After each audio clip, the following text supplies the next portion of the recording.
Everybody join us here at Mays, OUNC board meeting and retreat. Sounds like we got some back here. And we have sound. I don't know what. Okay. So mute that. I like hearing myself talk anyway, so let's roll. Okay, we'll get going here and we'll do roll call first. We'll start over here at the corner. We'll work our way around. Richard? Yeah, Brewster Whitmire, Wasco Electric Cooperative, representing electric cooperatives. Good morning, my name is Sean Carter. I'm with the city of Pendleton. My application is pending for cities under 25,000. Kyle Thomas, I'm with the OUCC and the Forest Service. My application is also pending for representation of the OUCC.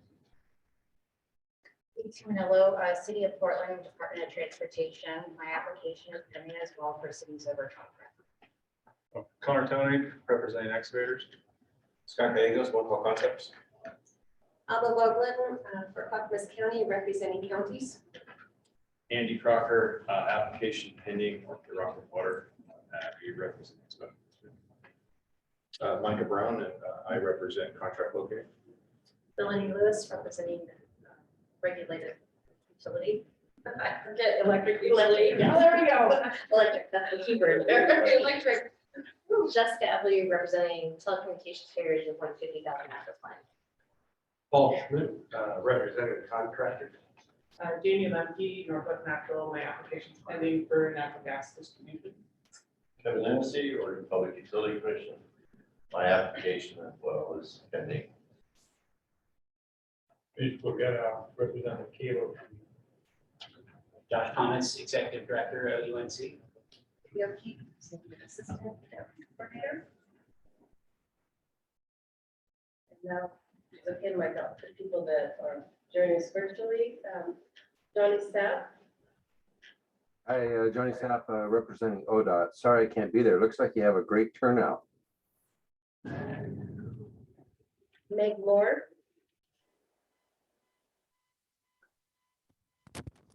Hi, Megan Moore from Central Lincoln PUD. Application pending for PUD.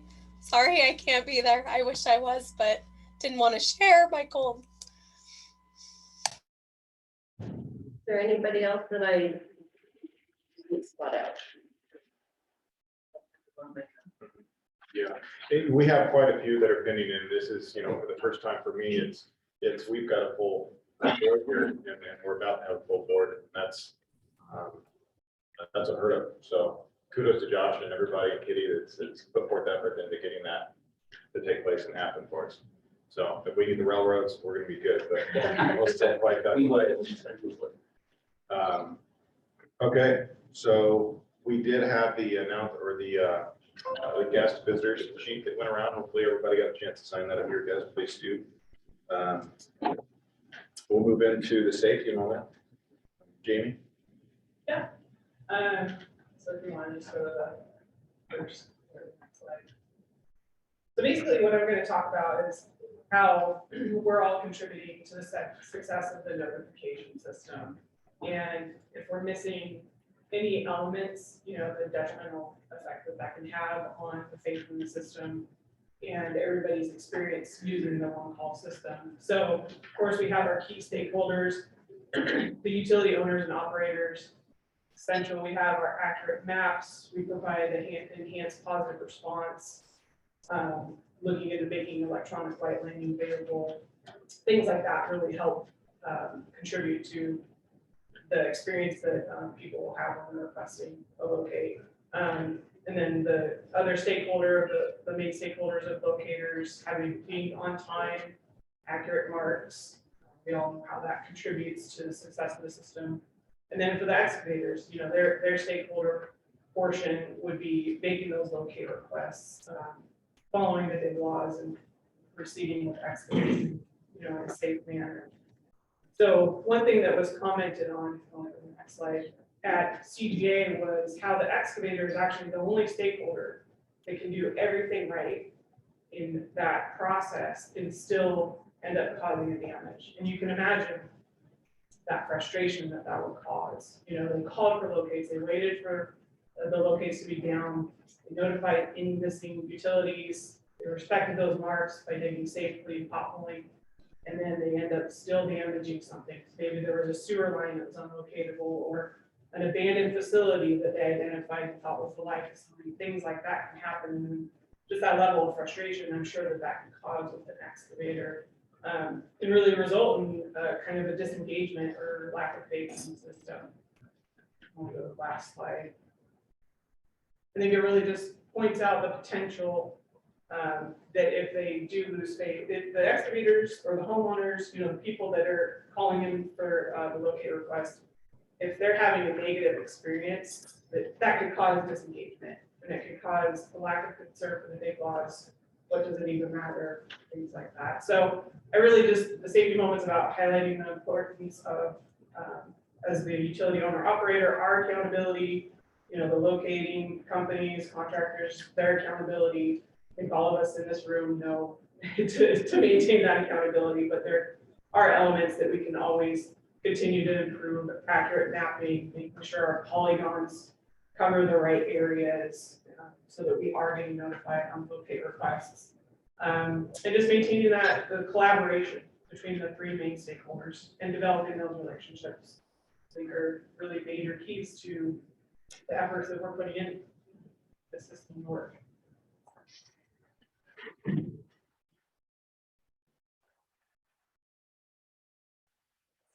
There you go. Thank you very much.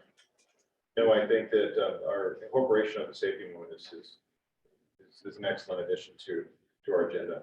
I think that was brought in when Scott was chair here, and I'll be happy to continue that. A lot to share with the various stakeholders here and the different safety experience. So, we'll go ahead and review and approve or amend previous board minutes. We need to do March. Oh, we need to do March, yeah. Okay. I have April ready because I need to download very quickly then March as I just got them. Okay. So right now you guys are looking at April's.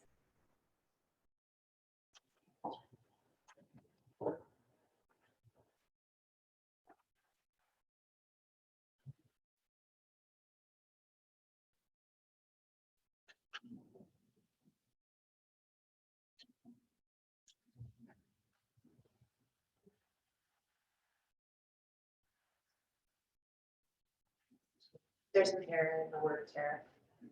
TARIF, not TERRI. The fourth bullet down. So, yes.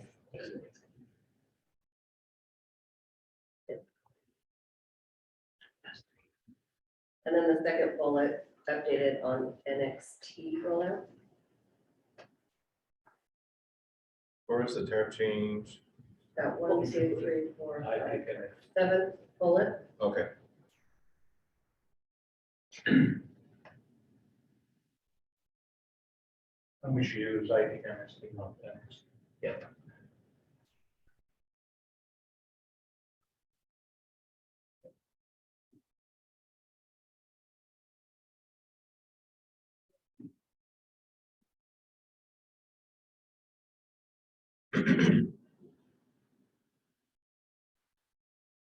We don't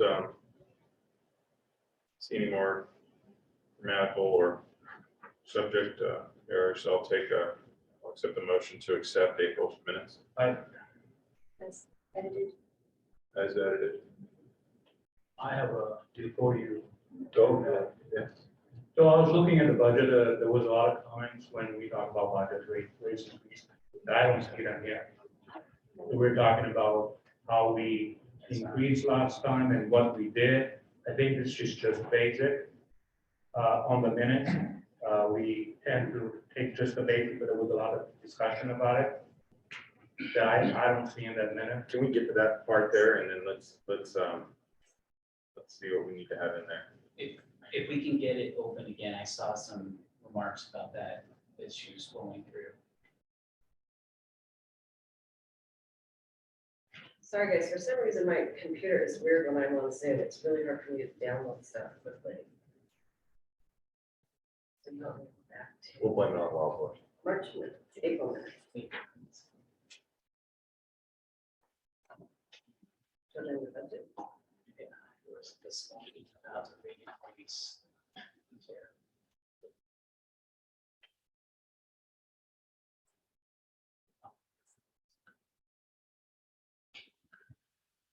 Yeah, in this section. Yeah, so rate increase. And then, tax budget analysis for ticket pricing. Is that what you're referring to? No, so last time we actually brought up, when did we, increase the ticket? What was the volume to increase the ticket? What was that? I don't see anything So the that was discussed here. And, sometimes we wait 30 days to get those minutes in and you might forget what we discussed. I guess will be better if we actually, I don't know, have a recording or something that will.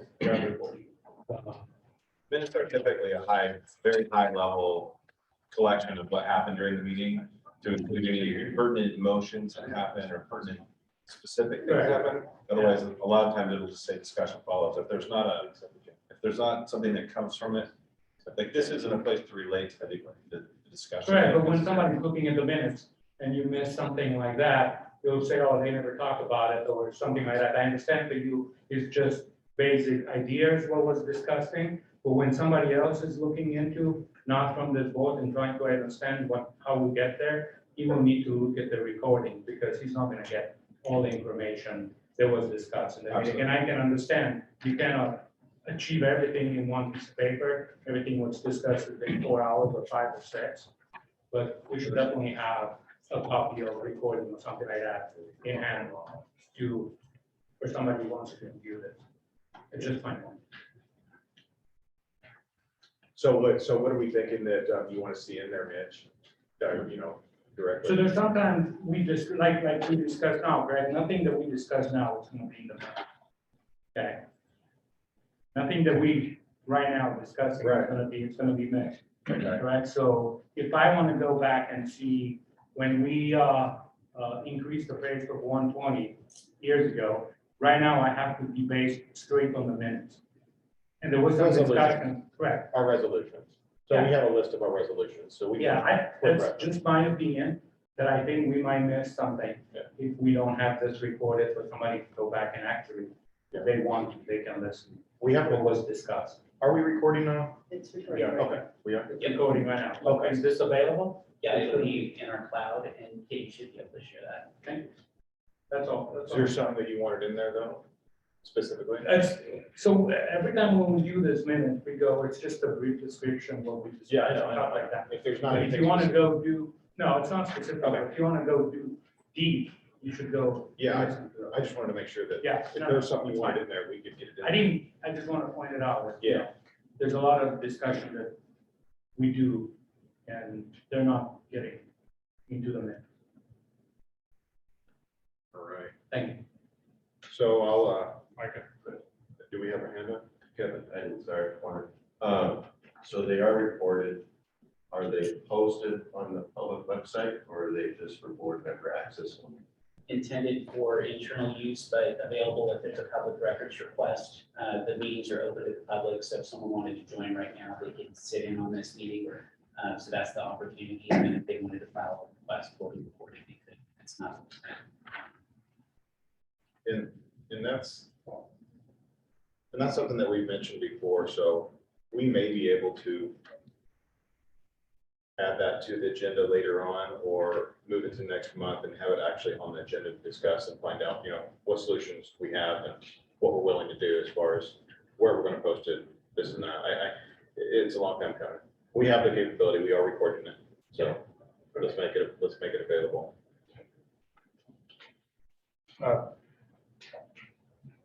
My bad. Last meeting was not recorded, correct? No, that's why we're doing it now. Okay. Have the issue with the commentary. So it is hit or miss going back, that's going to the past, which meeting minutes were actually recorded. In accordance with the public meetings rules for order. So I do agree with you, Mitch, that the intent of a meeting minutes is to capture the essence of what was discussed in the public meeting.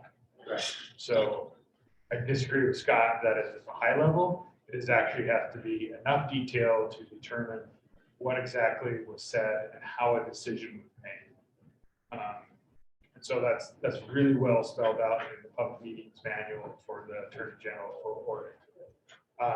Which that's all captured by recording it. That gives us, we don't have to have a translation of the meeting, like Mitch said, we don't have these, verbatim. The recording plus the meeting minutes captures the essence of what the meeting is supposed to achieve. So, Okay, so there's not been much change with the meeting minutes that I see. I agree with Mitch. We've always been lacking in that. And even when Greg was doing it, not to say anything negative about Greg or what Scott's just carrying it toward, the baton from Greg. So if we want to change that, then we need to have that discussion.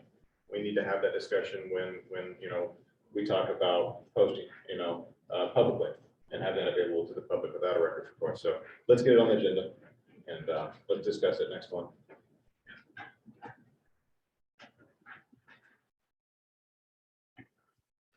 Okay, so I will entertain a motion to accept the minutes as amended for April. On that discussion, I'll make a motion to accept it as amended with the modification for I take NXT and tariff change. Okay, so I was just told, Kyle, you said something. I thought that Mitch already had the motion. Yeah, you made a motion? Yeah. Ready? Yes, sir. Okay, I'm sorry, I must have been talking I made, and not paying attention. I made a motion to approve the minutes as with the two changes, I take NXT and the tariff. Okay, so we have a motion. Do we have a second? Okay, Paul's got a second. Any further discussion? All in favor, say aye. Aye. Any opposed, state the same. Hearing none, motion passes. All right, or were we able to get May, or I'm sorry, Marcia, for there? You guys need to review all of it or any specific? I highlighted the changes in red. Okay. Yeah, I don't remember what kind of pain at that point.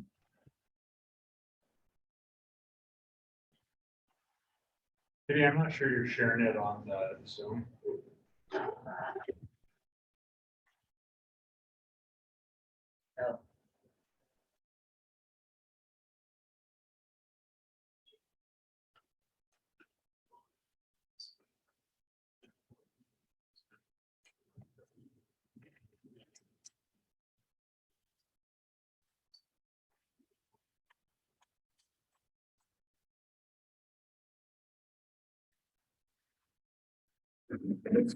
Just a little bit to your treasury report. I just need this to sign. Up, down, whatever.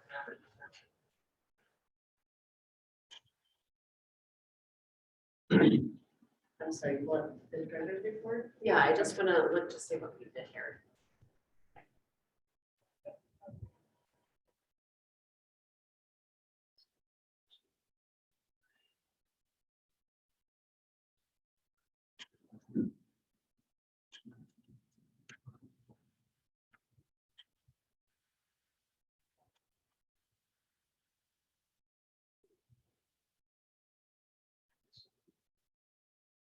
That's all I need. Sorry. Thank you.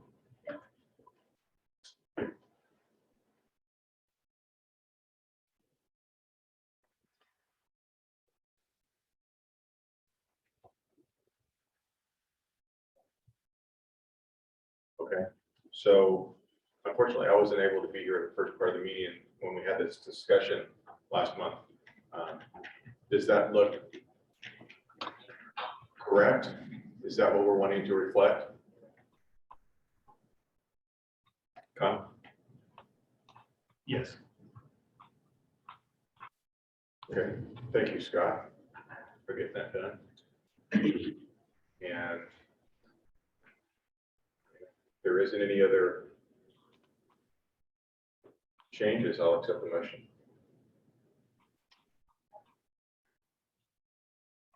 March's minutes. No. All right, we have a motion to accept March's meeting minutes by Jessica. Do I have a second? All. Okay, we have a second. Any further discussion? All in favor, say aye. Aye. Opposed, state the same. Hearing none, motion passes, so we have our minutes approved. Again, thank you for getting that done there, Scott. I know it's a daunting task with the minutes, but we'll get it hashed out. We'll hire an expert, don't worry. Stenographers.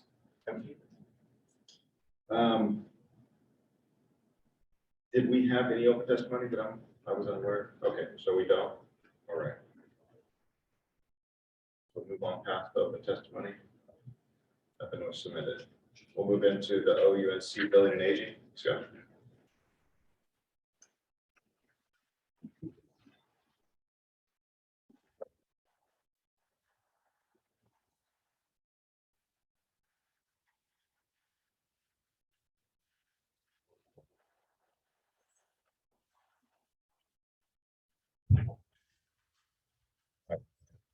So.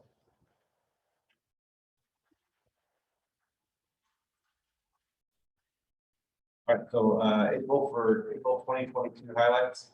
Your incoming tickets were 32,400, which is down 8.4% from April 2021, and down 0.45% year to date from 2021. We're kind of seeing system-wide a decrease in April's locates compared to last year. When I look back 2 years, it's a normal increase. If we can recall, last year was a March, April were record-setting years, and I think it had a lot to do with COVID and return. So these numbers sound dramatic, but I think if you over a couple of years, we're going to see one line that looks normal, that left for 2021, possibly a huge peak. So when you hear these numbers, they're all down, but I think that's a reasonable explanation for that, and it is system-wide. Outgoing tickets, 178,016. This is down 13.23 from April of 2021 and down 5.8% year to date. Our in-out ratio is 5.49, which is at 5.8 in April of 2021, which again is still showing that trend. ITIC numbers, we had 23,215 total ITICs. You're at 71.65% of the total locates. In March of 2021, that was at 72.79. 61.5% are NXT tickets of the total number of ITIC tickets. And 64.26% is where we're at month to date as of a couple days ago when I prepared this report. So we're showing that steady increase in NXT tickets, which is good. We, as you know, the board had recommended a jail, essentially June 30th or July 1st, hard shut or crossover to NXT. We recommended that we set a kind of false front of May 20th, which was 60 days or a little over a month to help drive that up. And we've done that. Oregon is definitely on a higher pace than even, I compare you guys to Washington just because you guys, both states went about the same time on moderate votes, so it's easy for me to have that information for you. So you're moving still rapidly, but we're gonna, we would recommend that we continue the efforts that we have of offering training and getting and pushing the word out. And so not to have that May 20th date, but stick with the July 1st essentially cutoff date. So Is it a good time to ask how the training's going? I mean, not mine, but the rest. Yeah, it's, just got an update on it the other day. It's dwindled in participation. So sometimes we don't have anybody attend, sometimes we have a small group, but we've done some trainings with Melanie, we've done some UCC trainings as well. So we're still doing the training, we're still offering it. It's there and available. So How I was just it wanted, top? Sorry. I was gonna ask how the top 100 members, you know, we had that list that you were really focusing on. Have you seen a shift of in the top 5 or 10 companies that call? Some, yeah, I mean, the big ones that we've addressed have made a shift. I think that's probably a bulk of the percentage uprise. We can pull that report again and I can distribute that. And go at it again. so I just wanted to let you know, they are coming to districts for me. We're doing the training. However, I have ran into the fact that our system is blocking everything. So they cannot go into NXT and actually create tickets. And just so everyone is aware that even though we send this out, OCC sends it out and says, you know, you just need to get with your IT department. It's a huge issue within our company. So if there is somebody that's using it, I would be really surprised because it's something that our IT department has to approve now. So FYI, The training or the ticketing? the actual ticketing, the NXT. So you're saying your company's not able to do that at this point? They're blocking all the ad blockers. It's being blocked by our company. We've switched over to the Microsoft 360, and with that, we've also our system for cybersecurity is ramped up a lot. Yes. So it's a difficult situation for us, right? It can't be whitelisted as a site? Because it's web hosted, correct? Yeah, so we just need to go to the whitelist on your MFA to override that. Maybe. So I'm just letting you know that we're having issues with it. And it might be something else within the other companies that you just quite don't know about. And it's very frustrating for my guys because they don't like computers as it is. And so when I'm just saying to them, you just need to log on and do this and blah, blah, blah, they're like, no, it's not working, Melanie. And I'm like, what do you mean it's not working? So, Are these folks that were using 2.0 though? yes. So that, yes, That's interesting. Because I think 2.0 still works, so they're still able to use 2.0, Go version. yes, but it's a different website, right? Well, The same one. you should go to the same website and then you'd have to choose the historic or the old system from the original one. So you log into that website and you choose.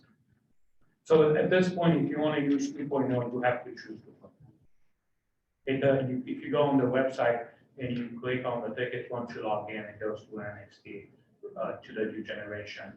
You can still go to the 2.0, but you have to choose to go to the 2.0. Right. The So legacy. automatically will go legacy, automatically go to NXT. It's just, I think the IT will need to look into that. Did anybody else, big companies, have something like that? Like not be able to, because I don't have any issue. And we do run a big, go ahead. Well, I'd just like to say that when Tim Smith was here, he put us on it as part of the pilot program, and we've been using it ever since its inception. We have not had any issues. Yeah, that's what I'm thinking. So it might be something Like that we would Pacific Park. hoping, no. I'm pretty sure you guys will figure out something. Our IT department. I think, But I'm just letting you know that it is an issue for us. Yeah, and then let's work together to fix that if we can. The biggest ones that are still using it are Oregon Sign Placement, Sonicom are the two biggest ones. PJ doesn't know how to update his browser. And It's on what- the phone. Well, and that's yesterday in training, one of the guys was like, what's a bookmark? I don't know what a bookmark is. So it's, you go to these districts and you have to actually install it on their computer and get it to work on their computer and have them set up with their user ID and their password in order for it to work. You can't just tell them, go change your bookmark. They're like, but that's it.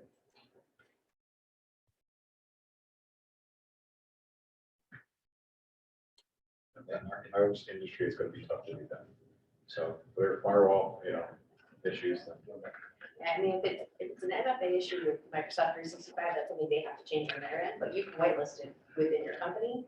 That's an issue OCC needs to address, because for whatever reason, they're getting blocked. That means you're getting recognized as nefarious software. Well, Melanie, let's work directly, because I'm not getting that feedback from any other large companies. Again, we piloted with Hamilton and Northwest Natural. I was gonna just ask, what about Northwest Natural? Are they having? They were one of our pilot programs, so they had the initial work. Okay. And then. Did we not cover that you guys as well? I haven't heard any concerns about our people. Yeah. NXT. I mean, we're having similar, security increases and things like that. But I can double check. You got one? Absolutely. Okay. And then the ticket time extension reported last month that member testing started on April 13th with the 60 days to complete that. So that's, we're undergoing right now. We just sent out another round of messages to companies that have not responded yet.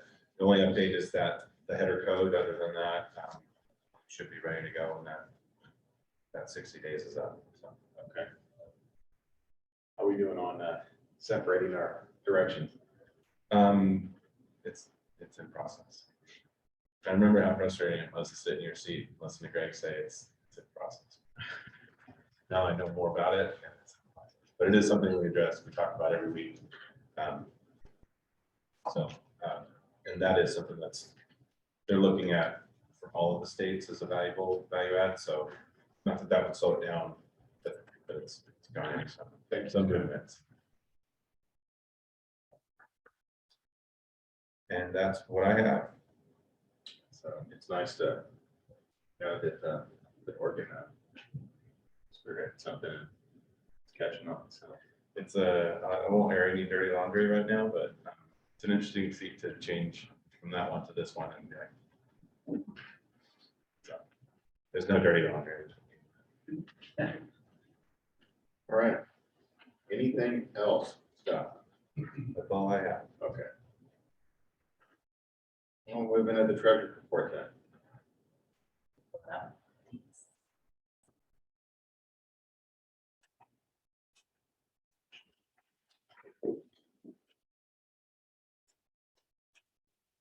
So everyone's always excited to hear about this, right? Yes. Okay. So the treasury report here, essentially what we have going on.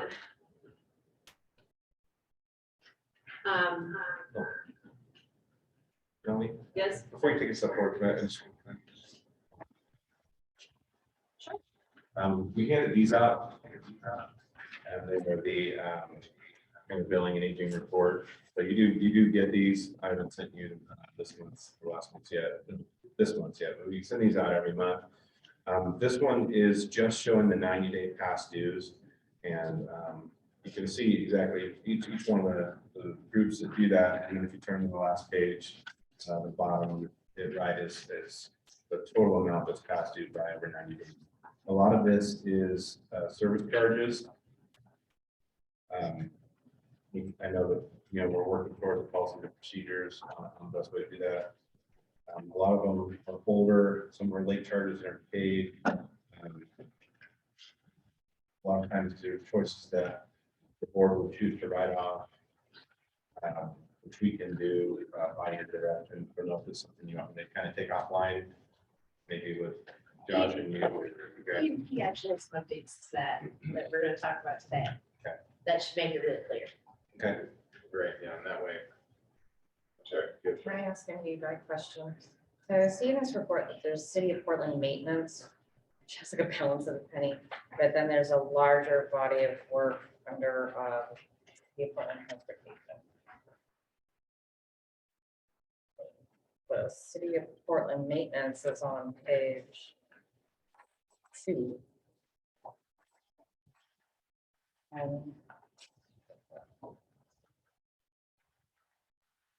Well, I guess I'm just curious, which one is active, or are they both active, or would you deactivate the one? They're both active as far as we know. So, so this was just pulled, started yesterday. Okay, who would I want to talk to with online regarding this? You can start with me, then we can set it back. Okay, We can again, your bill. Are you saying transportation is different than maintenance? they're the same. Same. Yeah, the locates team reports to me, and that part of maintenance and operations, so I don't know, maybe they had an old account and then they rebranded it, I don't know. Do you pay this bill? I have not seen this bill yet, but I'm assuming I will probably be responsible for it. Well, it looks like they're being paid, even the transportation one is being paid. It looks like there's some carryover, looks like fees. Okay. $30, you see for months and months, it's $30, $36.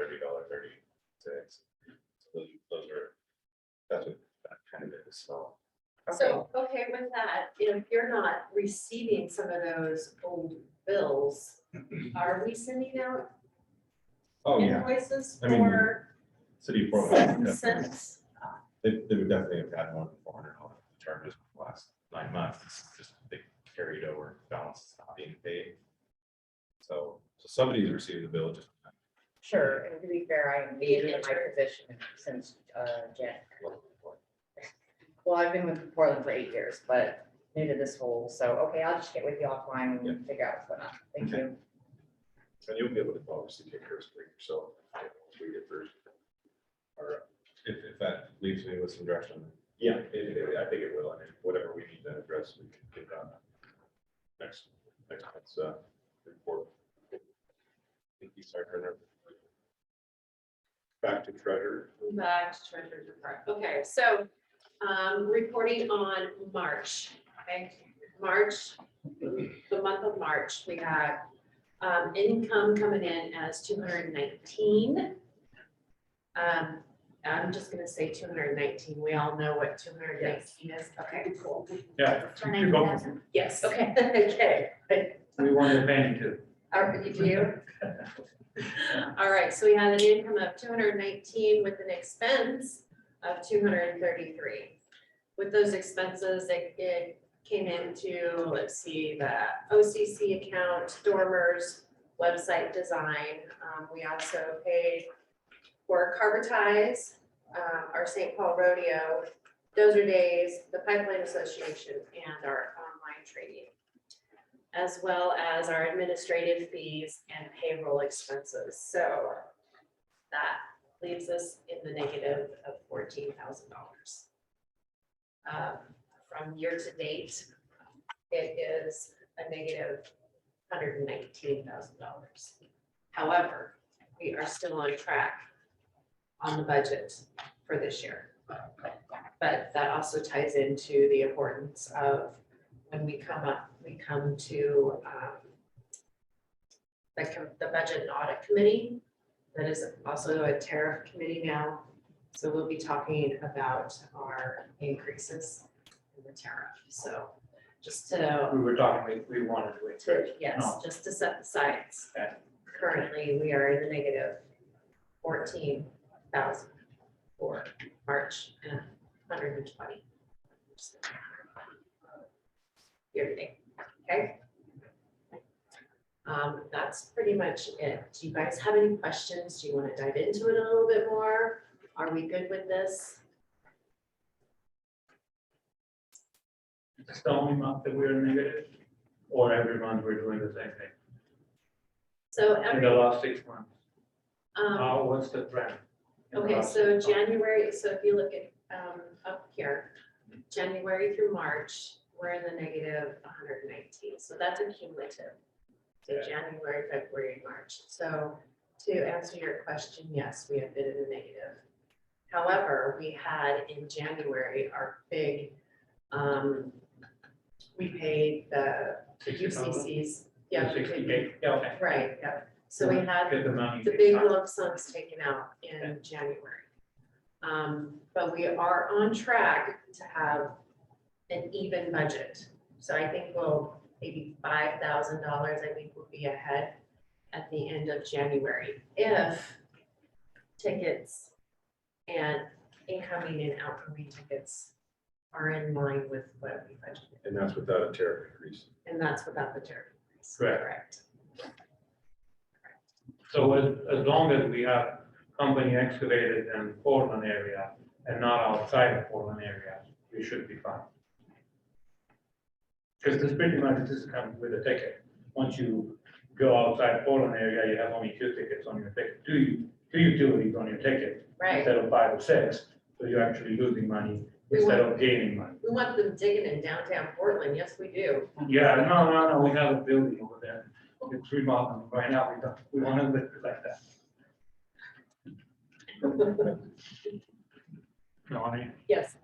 can we review the balance sheet? Sure.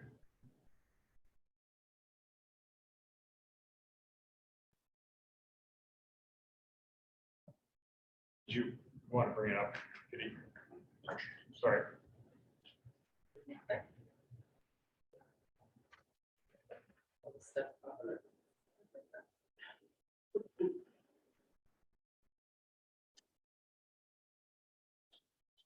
Budget months year to date. Details, Yeah, the one that you have 03B.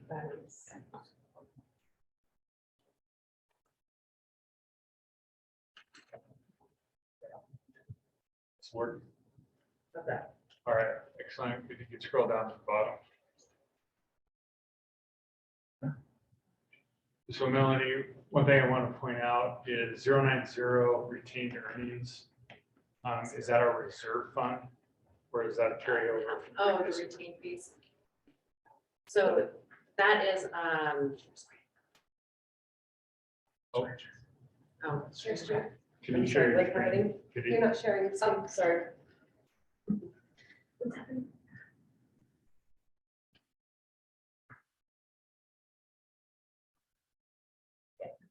Is that working? Yes. So the 090, as far as I know, and correct me if I'm wrong, that is our checking account and our money market accounts. Is that And correct? CDs. And CDs. So that's from previous years past, we've rolled that into the savings account. So that would be our reserve fund. So in a normal balance sheet, that would be carryover from the previous year cash fund. Is that correct, Alba? From previous years, that's how this budget operates. We don't remove some and put it into a reserve fund line item. It is just carried over from year to year. Okay. Yes. So based off of this balance sheet, we have a $500,000 in reserves or carryover from previous years. We have not created a line item reserve account. It's not quite in reserve because this is also our checking account as well. So our money market and our CD accounts are involved in 631. The 631,000. Yeah. Okay. Yeah. Okay.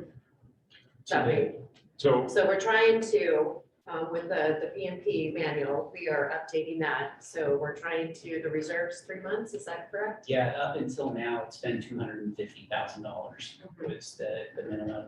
And now we're saying 3 months of operating expenses is what we're proposing, but that has not yet been approved. So as we go forward, I think we should add that as a line item. So that we can see the clear difference on year-to-year rollovers for that. So my point is that though we have $119,000, or we're projecting right now $119,000, year end, fiscal year end, we're showing that we will be almost flat, which is great. That's a lot of work since we've been talking about this, right? So that's a good thing. And it can kind of get a little scary as you go forward with it, and doing some projections out is really good, so that everybody can see what are we projecting, where are the revenues coming in. That's always helpful. But this, when you look at the three different balance sheets, profit and loss, you have to knit them together to get the whole picture. So this is telling a different picture. We're covering our expenses as of today. So we're not in the bank In the hole. in the hole. So that's We do have just for reserve. everybody else. I wanted to make sure that. You're talking about I creating a think this new is an line issue that item. would actually get corrected during the financial audit. So we haven't had an audit, right? The revision to the balance sheet, I mean, I would dissuade this board from recommending that we make a revision to the balance sheet and P and L and income statement now until we've gone through that audit, right? Because we want to be following GAAP. And that's what the purpose of going through that audit is going to be, to align our accounting practices with GAAP. So I think you're right. Yeah. But it was Today- something that if they hold over, we're going to get clarification on it. Right. Yeah, Go ahead. Just to clarify, you're requesting that a line item be added so that you know the difference between the savings versus the operating, like the checking? Yes, so generally in GAAP principles, if you have a reserve and you're required by policy, you need to list that separately. It would be a Because you separate cannot- account code. Yeah, And right now it's being reflected as a single account code, yes. but I think there's some other errors in these documents. Just, again, they haven't been looked at through that lens in quite some time. Yes. They'll be remedied. What is the status on? We'll talk about that. Okay, okay. So did we answer your question? Yes, thank you. I would just add in the master document that we approved, the Google Sheets, but I'll put it out again to make sure everyone has access to it. Very top of that is our beginning cash balance or cash reserves essentially. So it's not a line item that's coded, but it is captured at the very top of our record. Yes. And to Jessica's point, we're trying to tell our financial story. Yep. And so as we are talking about changes, as we're talking about completing the audit, they will help us get more in line with the GAAP principles, which is very important, especially as a public corporation. That somebody who were to take this would be like, well, you guys are flush with money. You had $500,000 in retained earnings from last year. And that's not quite the story. So as we continue to have the conversation of adjusting our tariffs, if we need to, going forward, that story is really important, that we're able to say, hey, no, this 500,000 includes something that we're trying to retain under GAAP principles for our operating budget. So, thank you, Melanie. Yeah, thanks. So do I have a motion to approve that March 2022 treasurer report? So moved. Okay, we have a motion to accept the treasurer's report. Do we have a second? Second. Okay, we have a second. Sorry. Any further discussion? All in favor, say aye. Any opposed, state the same. Hearing none, motion passes. It's just teamwork. Teamwork. We like teamwork around here. Okay, so we'll move into our officers report. I don't have anything specific for the chair's report, other than I do want to bring attention to the fact that we are making a lot of changes. And some may not see it as a lot of changes, but for those of us that have been here, there's a lot of movement. And some things are getting, slipping through the cracks. So all I ask is that, bear with us, with the changes. We'll talk more about that with the strategic planning and in our retreat, but just bear with the board as anyone new coming on. We're all kind of in a process of learning on how to move through this without, letting it slip through the cracks. I know we've made a few motions where, the committee didn't exist anymore from prior board meetings. So, I mean, there's some things here that will be ironed out, cleaned up. We're just not used to things moving as fast as they are. So I appreciate everybody's patience. I concur with Micah. Just be patient with us, and if you have questions, if you don't understand, please ask. Okay? And I just wanted to thank everyone for being here. It's so nice to see everyone in person. I love we're all here. So cheers. That's all I have. And I don't have anything further to report. Well, I'd just like to thank Josh and Kitty for helping me out as secretary. Without them, I'd be lost. But I have nothing else there. We're all lost without them. Thanks, Paul. Kevin. Nothing specific to follow up with. All right, Josh. We're gonna start with Katie, if you're ready. Just kind of circling back on NXT, there's been a lot of discussion about what we have or haven't done, and so far, and so she's done a good job of pulling together a quick report on the timeline of what's been done so far that's brought us to this point. So, take it away. Right. Yeah, so just reminding a lot of the new members and board members what we, as the Oregon 811 staff, is working with One Call Concepts to get ITIC NXT out there. Scott did cover some of this, but we're kind of showing you what's behind the scene, what we're doing as well. So August 2021, we went live to start promoting. We post, this is on our website. And that was back in August. To promote to members, we were doing Facebook promotions, which we still are, a couple times a month. We're also doing, sorry guys, my little screen. Let's see, continued through September, working with One Call Concepts. So we do a free format message, which looks like typewriter font that you guys would get in an email. And then we also call it an e-blast, which is more of the graphics that you will get in an email. And that comes from our creative team out of Minnesota. So again, promoting that we're eventually going to switch over. We also asked, well, I reached out to Adam, oh my gosh, Adam and Kim Boyd. They handle our 811 app, so we updated all of our video training on the app. Some of you guys had asked if we had a flyer, so we had that created and designed. It's on our website to download. I also have dormers putting it in every online order to our members. And then we contacted Miss Utility. We heard they were providing free virtual training. So some of us sat in on it, decided as a group, this sounds like a great idea. Working with Scott and his team, they put together the free online ITIC classes, started in February. Again, we were promoting on Facebook and sending out messages to our members. Just another screen showing we continued classes and they still are through May. We actually mentioned that Josh and I and Kevin were over at the Locate training yesterday, letting folks know that. And then Kevin and I stepped in this morning before we started here, letting them know that we have that. If anybody needs additional training or help.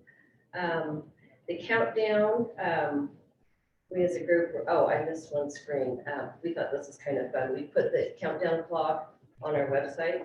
So every day if you were logging in, it's like, oh, we got 40 days. Oh, we're down to, well, now it's closer to 10 or 20. So what else? So the last screen, this is just the numbers. You can see how we are growing. So back in January, we're at almost 39%. As of today, we're getting close to 65%. And I believe our goal was 80, 70. 75, I think. Yeah, so our goal by the end of the month. Like Scott said, I think we are doing really good as far as seeing the numbers go up. So I remember when we discussed about goals, we said we're gonna reach 70 or around 70, 75, 80 will be the best. But I think we're on the right path. And I'm good with Scott, if we need to do this and management. If the board feels like we should give them another 2 more weeks. No. We're going in the right direction. Do you have a number of how many actually they took this training for the IT? And see how many people, since we start this, are we looking in hundreds, we're looking in 10, But it was over 100 the last time I checked, so I imagine it's between 100 and 200. Probably, I mean, I think 100 got the bulk of the people that were really interested in it, and we're getting that trickle in. So okay. Just kind of balance out with how many people are following. Okay, 200 people. If they're the important one to actually turn in, the one they actually use. well, yeah, Yeah. that doesn't speak to the direct training we've done with like Naomi's group and like our. I think we're going to do that. Thank you. I guess my only question to the group is, do we want to ask Scott and his team to add more training or beyond May or ended in May? We intend to keep the trainings going until the cutover happens, and then probably cycle it down, but still have them available when we do it once a week or every other week. We're happy to take input on that, but it's very similar training that we offer to, and we open it to Oregon and Washington right now, and then Montana will open it to. So it's a training that serves us as well as you guys. So we'll probably keep some form of it going for a while, maybe not the aggressive twice a week kind of bit, but my intention is to keep that training going until the end of June. So, there's a slide back there saying that there was an email that was sent out, not the typewriter email, but the other emails that was sent out by Creative. E-blasts. I'm sorry, yes, the e-blast. And yes, I have never seen those. Again, these were focused And to, so again, these are to a very focused group of people who call in locates. So okay, we have since added all the board members to all of the communications that come out, just so that you do get to see them. But these would go to anyone who anyone who has registered, and typically it's filed more than 5 locates in the last 6 months. Is kind of a target audience we reach out to. all right, so I have never submitted a locate. However, I am the person that is in charge of the accounts and the locates. So if I wasn't on this board, I would have no clue what was happening. And the fact that, we're having issues with our computers, I wouldn't have any idea. So to me, I feel like we also need to include the account holders, the primary account holders. And that person is typically not typically a GIS person who's managing the map database. So we have the numbers, all the numbers we have, we reach out to when we can. So, but you will give us contact for damage repairs, for locate issues, and then for kind of database issues. So if you set up your database, we would have your email address. Typically, the folks that set up databases aren't also managing contract locators. So I'm just thinking your primary contact, because I'm the primary contact for all of ours. are you through our database? I should the primary contact for them, because I received that if you're the primary contact, you should. So it could be, again, it could be my computer system blocking all of this. You get free format You messages. got that last free format. I do get the pre-formats, yeah. That's the same email list that we sent out. So my point is, if we get stalled on, say, a number 70, 75, then there might be reasons why. And so I think that sometimes you just need to look into, okay, have you even received this? Do you even know about it? And so we might need to call these people So we're, Instead of just needed email. so we are, we've taken that top list, and again, there's only 3 people left that have month to date for filed over 300, over 100 locates. And those are the 3 I read out, 2 Sonic comments and 1 signpost. We do reach out to them directly. They're not always excited to make the change. Understand. Yes, I completely understand. But we have added the board members. Is anyone else? Are you?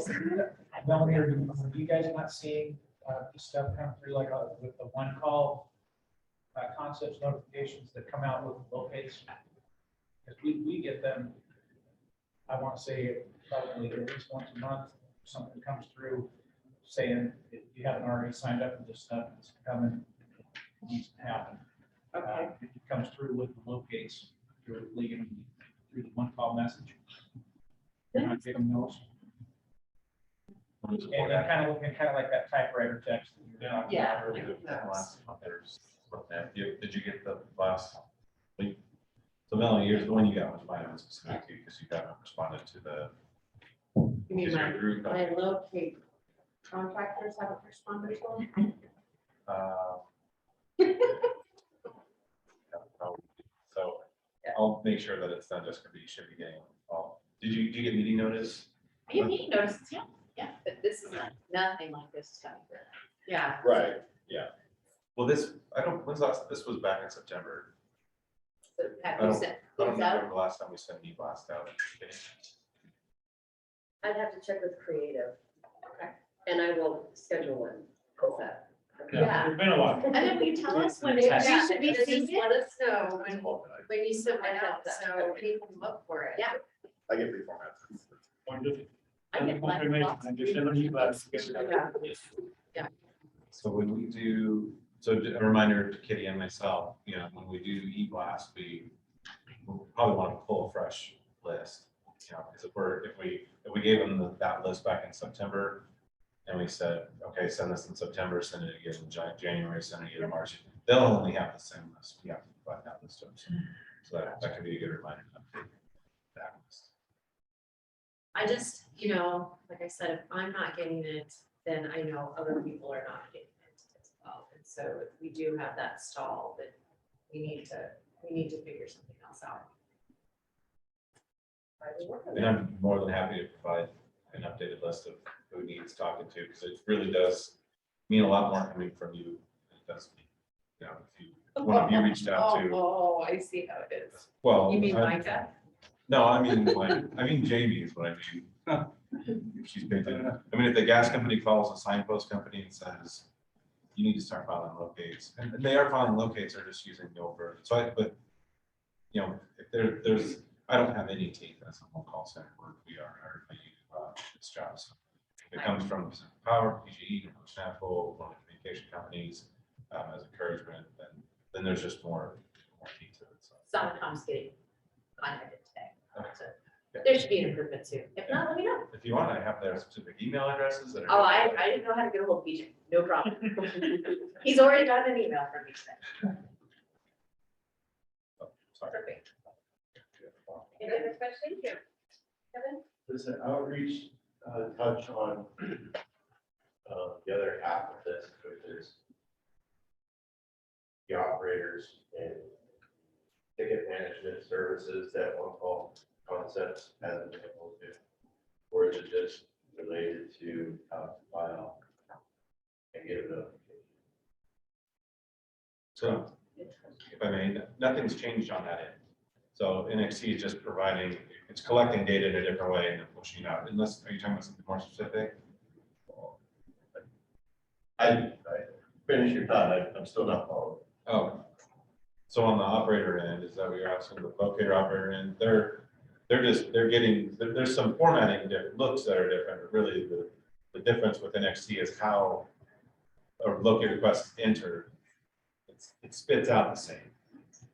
Right, but as far as the ticket management services, that is on the other side of this, that's what I was wondering if that outreach has touched that aspect. Surgeon status and the app. Right,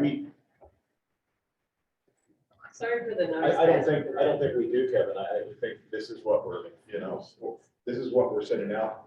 We did have a flyer that kind of walked them through. I think it's a flyer, and then we had the tripod that kind of gave them where to go and search that information for their ticket. But yeah, that's valuable information. That's, if not as important, sometimes more important, I think. Just to know what's going on. I'm trying to understand you correctly. Okay. I can make a question on Zoom. Okay. Go ahead, Meg.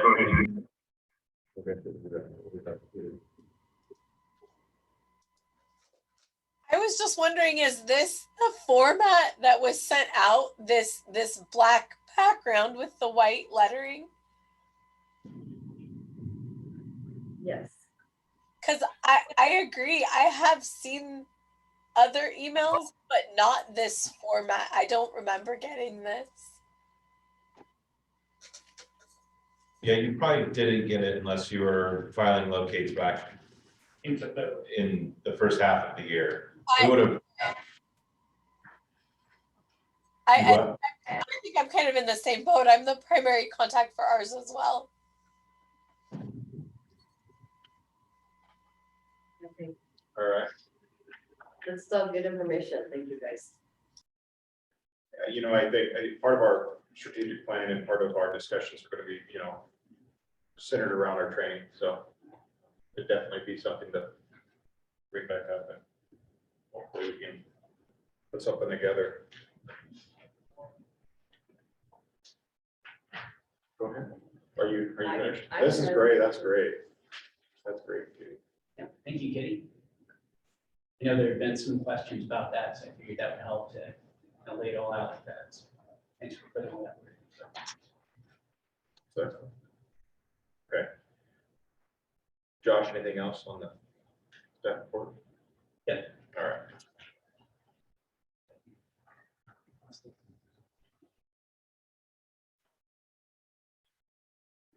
Okay. So as soon as I left the last board meeting, I knew it was going to be a very full month. It did not disappoint. So I'll run through. Also looks like Dale has joined us. Hello, Dale. Thanks for jumping on the call. So I'll just run through real quickly since we want to leave plenty of time for our retreat. Tariff analysis we'll cover in just a bit. That's the plan I presented to committee. We'll be discussing our proposal on that and then future communications to make sure that we do all the messaging around the opportunity to testify, whether it's in person or with written comments, and so that no one gets caught off guard. We did push the plan back a month rather than proposing July, we're looking at August. So more to come on that in this meeting. Same with the audit. Invitation to bid has been written and sent to the 3 firms that we discussed. So I'm hopeful that we'll get a response. I did hear from a contact that the staffing has been an issue with the firms and that there's been a lot of turnover. I don't know if it's related to the post tax day hangover, but they said just expect things are taking longer and some firms are not taking on new jobs if they've got their hands full. Legislative annual report was written and sent. That's our annual requirement through our statute that we provide to the governor, the speaker of the House, and the president of the Senate. It's just a basic update with call center stats. Thanks to Scott for providing that. And some updates on our activities. We included things like ITIC, NXT, and basic things that happened the past year. Our 811 excavator training deck and script is completed. We're planning on rolling that out in Klamath Falls. If we get a taker, we've offered it up to the KUCC down there. And so we would do that most likely the day after the board meeting. That would be the inaugural voyage of our new 811 excavator training. I'm also probably going to do a dry run. I know Melanie, you expressed interest in sitting in on that. If anyone else is interested, either in person or virtually, And there's some that I'd really like to connect with. Paul, Connor, we met together before I started this whole process. Same with Mitch, Jamie, others I know have a lot of experience in this area, Scott as well. And so I'll be looking for feedback on how we can refine that. Mitch had also asked for more on homeowner after the call communication, so I put that together, copied Scott on that, so ball's rolling on that. Creative team said they're backlogged through mid-month, I think it was, and so we'll be working with them on that. Membership, I had the champagne chilled. I really hoped that we would have the announcement we've been waiting for today, but I just had breaking news within minutes ago from the governor's office. And she said the governor we're still waiting on confirmation for the governor, so hold off on voting rights at this time. But they have been advanced all but I think they need more information from you. So you may be hearing from them soon. They said all of our other candidates had advanced, but. Okay, I So I'll haven't follow heard up any, with but you on I that. hear something from the Workday system? You should. Okay. But yeah, I'll circle back with you. I'm also meeting with their team next week because all of our standing board members have to have updates in their accounts as well. So more to come on that. I also applied and was approved as a rules coordinator. So as we update administrative rules in the future, I have access to that system. Also turn around the policy and procedures manual clean copy. So we're very close now, I think, in the 90 percentile or 90% range or higher. Met with PUC staff, thanks to Kevin for setting that up to discuss roles and opportunities to work together. That was their executive director, Mike Brandt, and Robin Friedman, thank you, and Kevin. So good conversation there. Also met with Royal about initial results on our publicity efforts. We'll talk more about that. We've got a deck to show on that. And Alpha Media is next week. And then the last few, Paul had indicated interest in the best practices guide. And I picked up a copy at the CBA annual conference. We've got a stack of them up there on the table if you're interested. And if you want to bring some back to your staff, I've got a box over there in the corner with a whole bunch more. And since we ordered in volume, they were dirt cheap. So it's available to you. Thank you. Thanks for picking up on it. Yeah. And then retreat plans, it's just getting everything ready for what we're starting this afternoon and tomorrow, prepping for these 2 days of meetings. I know that your time is valuable. I want this to be a valuable process. I know it's very needed. So I think you'll be engaged, I hope, and glad that you spent the time on it. And then the DIRT report, I've just got a few things on that. I've started to dig into that with Lindsay, and we'll continue next week. We have a meeting on Thursday. But the heat map is updated. This is the newest. No surprises, really. Tri-county areas, the bulk of the damage, also the bulk of the population. Marion County was number 4, and Jackson was number 5. We're doing a look at the damages per thousand and ratios because there's the volume of damage, but then there's also the percentage where you can track like what counties are actually performing poorly. Like for example, last year it's Classa was one of the problem counties. Looking at root causes as well. So no notification made to 811. Excavators dating prior to verifying marks. This is from their, I forget what they call it. There's a special name for this report that's put out each year. But we can look at what specific root causes are happening and then what areas work are being performed. Equipment as well. So backhoe was, of course, in both of these, it's one of those garbage in, garbage out. So you've got more than half of that first one is unknown. Same with equipment type unknown. But if you just focus on what we do have, it's backhoe, hand tools, trencher, directional, drilling. So that can help with our messaging. And then the facility damaged, telecommunications was top, and then natural gas next. So just looking at how this can help inform our efforts.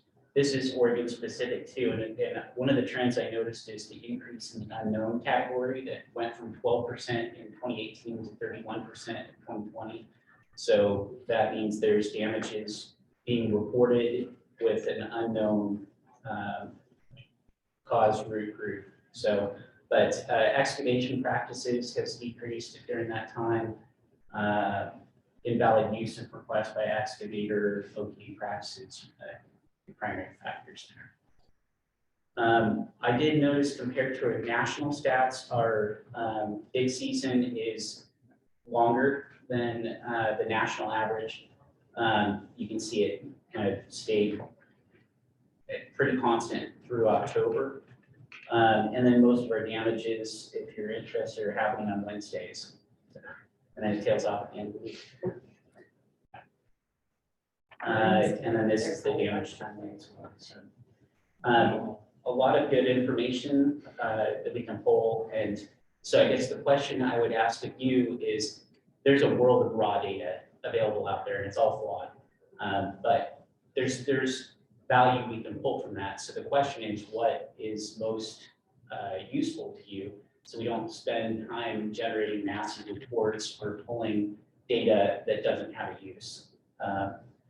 So I'm looking for some guidance for what's the most useful along the way, and we can adjust course as we go. So that can be a conversation today or into the future. Hey, Josh, how is, so where's the root cause, like, where's that data captured? That's through the DIRT report. So it's damage reporting. And so it's through the Common Ground Alliance. And we have memberships. We have access to both the annual report that I mentioned, which comes out in September of each year. And then the raw data, which the reporting deadline was the end of last month. And so that's why we're now delving into the most recent. A lot of folks wait until the very end to report their entire year's worth of damage. So they don't report on the fly. So yeah, and then some are either reporting incomplete information or not at all. Sure, I was just curious because, you know, safety is a huge concern. We're trying to reinvigorate the culture with all the staff change. So training's a big deal. And so I'm trying to work with the crews that, you know, garbage in, garbage out. Yeah. But I just didn't know, like, where would they have to be diligent about getting, you know, how does the unknown data get there? And what are they missing? Yeah, Lindsay said she's got some, that in the reporting is filed as unknown, but sometimes there's more information that you can kind of sleuth out of the report to then attribute it to a category. But that's like going through line by line based, or, you know, it's very labor intensive. So from that end, we could improve Oregon's numbers if we just spend the time on it. The other part is the getting people to report. And gas is probably the most likely to be reporting, but then the others are, gas and electric are probably the most likely. Okay, thank you. So, yeah. I can add something on this dirt because I work with dirt. So the familiar with dirt. In Oregon, it's not mandatory. And also who's inputting that data in, it's also important. I know PG is doing that in Northwest. We're doing that too. We're doing on a 3-month basis. We're not putting that every month, but every 3 months you'll get something over there. So it's very important who actually puts the data in and who makes that report to put it in, because unknown can comes from, you know, the same company that, you know, actually damaged that line and they were going to go there. And they're going to file a report and we'll look into it, and then since it's not mandatory, you don't even know if they're going to put it in or not. So it's going to be on their call. So that's something for the board to look into if they ever want to make it mandate or not, to get more data. And you have to remember, all this data will going to help us just to redirect money for publicity and training. That's all into this before. But So is there a reason why it's not mandatory now? it was never mandatory in Oregon. The same thing with White. It was never mandatory in Oregon. Washington is mandatory, but it was never mandatory in Oregon. Is that something that this board has the authority to do? We can recommend, we can put it in. I mean, if you look at Washington is mandatory. It is the same thing, correct? Stock and ad, there's nothing, they have the same data, even it's mandatory. Same thing with the Wi-Fi, it's mandatory in Washington, but not all of them, there's no repercussion. So we had gone through this before in the OERs and kind of looked at what we could do. And we came to the conclusion at that point that, you know, the question was raised, is it within our purview or legislative purview? You know, when we're creating rules, what are we creating rules for? So as far as the mandatory reporting on it, we found it. We couldn't just, you know, draft a rule or add a rule. Wouldn't the information be more accurate though if we did make it? I think it would. Yeah. Absolutely. Looks like Kevin over there. I've been talking to other states that do have mandatory damage reporting.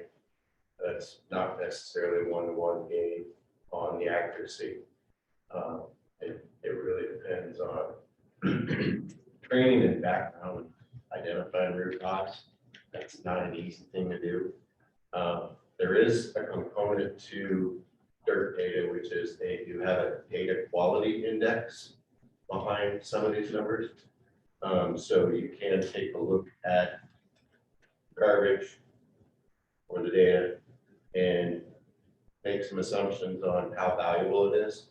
So there is some additional data sets that could add value to it for the purposes of you know, what you're trying to analyze. I mean, I think, you know, without getting too meticulous into it and looking at what data do we have and we should have this or we should tighten this up. It's right there. Just look at that. Just look at that and that right there will tell you where issues are. And it looked like, you know, from what was causing it, you had backhoe there, you know, that was a huge one. I mean, I don't need to know the rest of the state to know that we're having an issue in that area. And so are we going to put those efforts? I know Jason Williams does a great job and I'll throw some out there when I do. He'll go to new subdivisions and put those signs in, and those are valuable ever since we put those on the site. So I think we actually made that decision to do that here in Pendleton a few years back, to be honest. But I could be wrong. But no, I think what we have is a good start at least. I know we always talk about how can we refine it, how can we make it better, and we really don't use it. So we just need to start using it. I just thought that, you know, if there was some teeth behind this, because we have some outlaws out here that like to do stuff without, you know, calling in and that kind of thing. And if you had to report when something was hit, it might incline more people to play by the rules, so to speak. Absolutely. So I think there's a misconception about what dirt is really used for versus if someone is not compliant with the dig laws. So there's a complaint process for those types of individuals that Kevin would be happy to take the complaints for and work with the PUC staff to help you with that. The dirt, the way I see it, is that it is giving us a snapshot of what happened in the previous year and where will it help us inform that we need to go in the coming months. And I think the garbage in, garbage out is one question to the National Dirt is, why is there an unknown category? Okay. Should there be even that option to allow someone to check unknown on? Or should that reporting actually have a requirement that you have to have that root cause for them? So I agree with Micah is that here's where we're at today. Where do we need to go to help reduce those numbers and create a safer? And that map that you showed, Josh, that has all the statistics in there, This one is really important to me because geographically, it shows areas that we can start targeting, regardless of what the root cause is. We're having damages occur in the southwest and in the northwest, and granted, the rest of the eastern Oregon doesn't really report, but I think those damages are very small, right, Kevin? You guys don't have a lot of damage. Those are the highest incoming, those are the highest ticket. I'm sorry to make Kevin answer there, but those are also The ones like Mar Grant. Sonoma, Clackamas, Washington, those are the highest ticket. Yeah, yeah, so Right, so economy the of percentage scale is is, much better. yeah. So to Micah's point is that targeting our efforts in these areas will help numbers come down, but a holistic point is that's what DIRT is for, is to give us a holistic snapshot of the entire state on our efforts. Granted, Portland area, Portland Metro is gonna have the highest because it's gonna have the highest number of tickets. So But there's no penalization that comes from. it's a voluntary basis, and we want that to be a voluntary thing. And not all of the member utilities report. So that's the other thing, is that this is not a snapshot of the entire state's utility membership. It's a very specific. So looking at this map right here, that is, the map outlines exactly where Pacific Power has all their districts. And I know we report. Because we follow the I-5 corridor, and then we have Pendleton and Hermiston. You guys report? Uh-huh. Well, it's pretty easy. Monument, Washington was on this list for the last, what, 6-7 years? That was always only those three. It's where it's all the excavation, all the construction, it takes place. It's normal to be like that. So it's not something new on those maps. So if you look at, you can look even in the city data or anywhere you want to look, all the excavation are on those three, majority are here, and that's where all the condensed utilities are. That's when it gets harder for the excavators to figure out what's in the ground, because there are a lot of utilities. You're not gonna find somewhere in Marion or Jackson a big damage because there are only like 2 utilities and they're clear. But you go downtown and you have 12 utilities on each other, and he needs to get with another one. It's normal that sometimes, even if they have everything done by the book and looking into this, sometimes mistake can happen. That's why those areas are. It's also just so important to, you can't just look at a total damages map and then, I think there's great value in what DIRT does, because it shows you what types of damages are happening where, and when you normalize these damages, yes, your highest volume from Clackamas, Washington always has been, always will be. They're probably one of your lowest damage rate, which is just damage per thousand. It's not damage per outbound.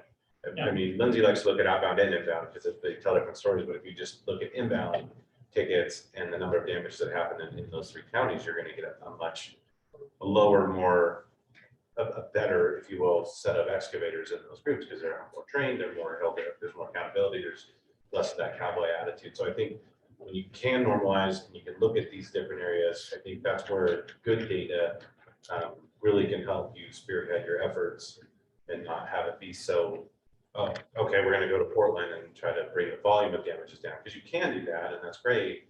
But I think there is value in being specific and having data drive you to do that. Scott, if I could, this fall, it was our understanding, or at least our practice, that when we do make a strike on a utility, that we also call 811 to notify them. That's not in the Oregon law, unless you have identified a facility that was previously not identified, then you're required to call 811, but we don't have a damage ticket, if you will, in Oregon. Oh, no, right. I just want to point out, just for the clarity, because you mentioned something. So the company that actually puts this damage into the dirt, it's the company that is damaged. So the company that's damaged will go there, will send somebody there, will make a report, put all the data in, Some of the companies, they use their own members, some of the companies, they use business partners to take care of this. It all depends, and it all depends how the person that's doing this damage report is putting it in, and if it's going on in the field, if it's right on site, how this is getting put in. And that's why you get this unknown sometimes, a little bit more than, sometimes they go and do the report, depending on the damage, they'll do it next day, they're doing, and that's all added together. It will give you the quality of the report you're gonna put in. And when you put in a dirt report, Kevin mentioned it clearly, because I did a few, there is a data analyzer and it's gonna let you know what kind of information you put in. So if you put like 4 strikes or not known, you might not gonna have a chance to put it in. It will tell you that some of the information we need to put in as it's needed. So you're gonna have like a 67% or 87% clear data that you need to have before you open this report. It's not like you can do this just by clicking some checkout. Thanks, Mitch. So how far are you away from concluding your report? Close. You're close, okay, because we've got, Yeah. does anyone else have to go to the restroom? Oh, great touch. I can do it in 1 minute. So thank you for the feedback on that meeting with Lindsay next Thursday to continue that process of analyzing the data. Michelle Tyree down in Southern Oregon also indicated that they have almost as many damages so far this year as they had all year last year, so they're concerned about that. In progress, various initiatives to report on next month, so I won't belabor that. You'll be hearing more about these things. But that's my report. Enjoy your bathroom break. Micah, you give us a break? Oh. Right, we'll be back at 45 after, so 10:45. 47, 32, and you can. Oh, That's my long. gosh. It's got, Get the details. Sorry. I ran.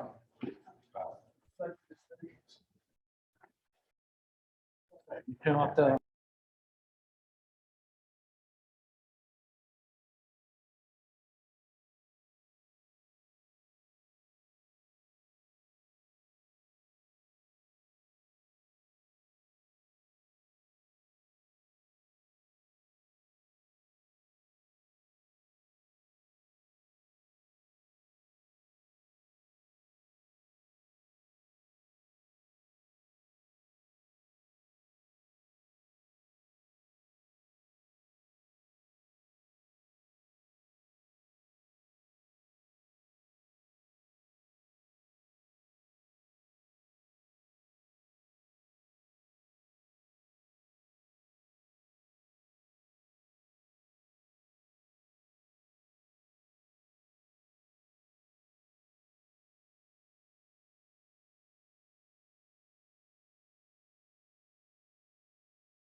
You're very good at it. We'll get everyone settled down here, so we hate to interrupt conversations, but we have an agenda today that we've got to make sure we're on par with, so.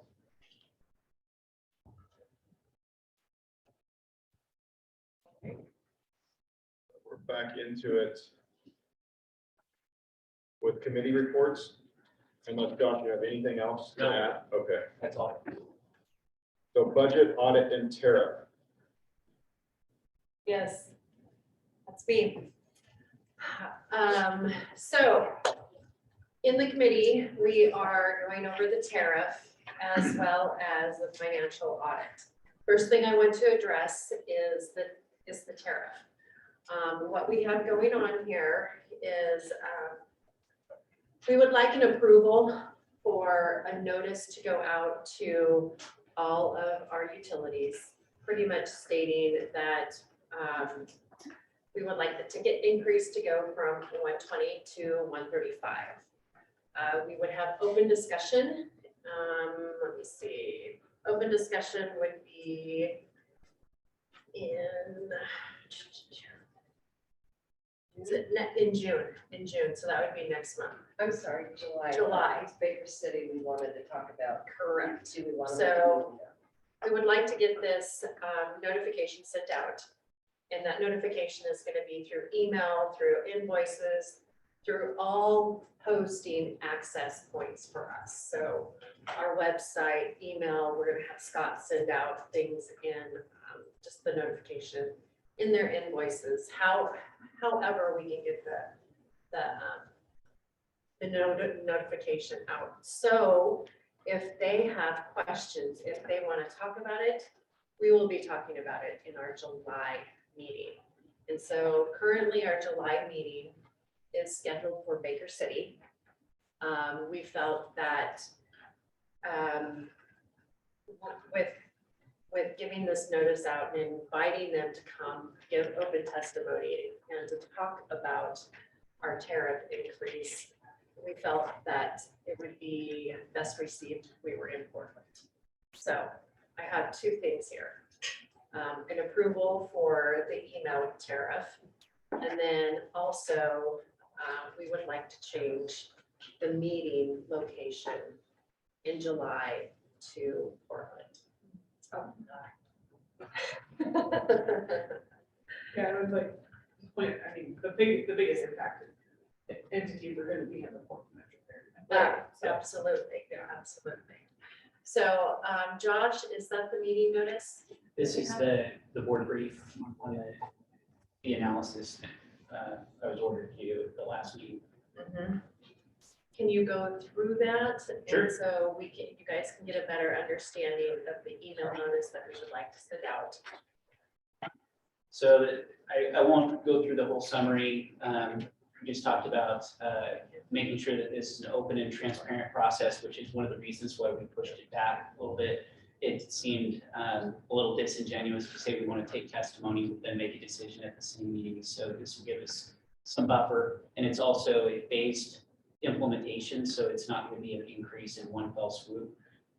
There's also discussion later in this document about an annual or every 2-year increase at a lower rate so that there's a predictability in the future, so we don't wait, 14 or 5 or whatever many years and then drop a significant increase.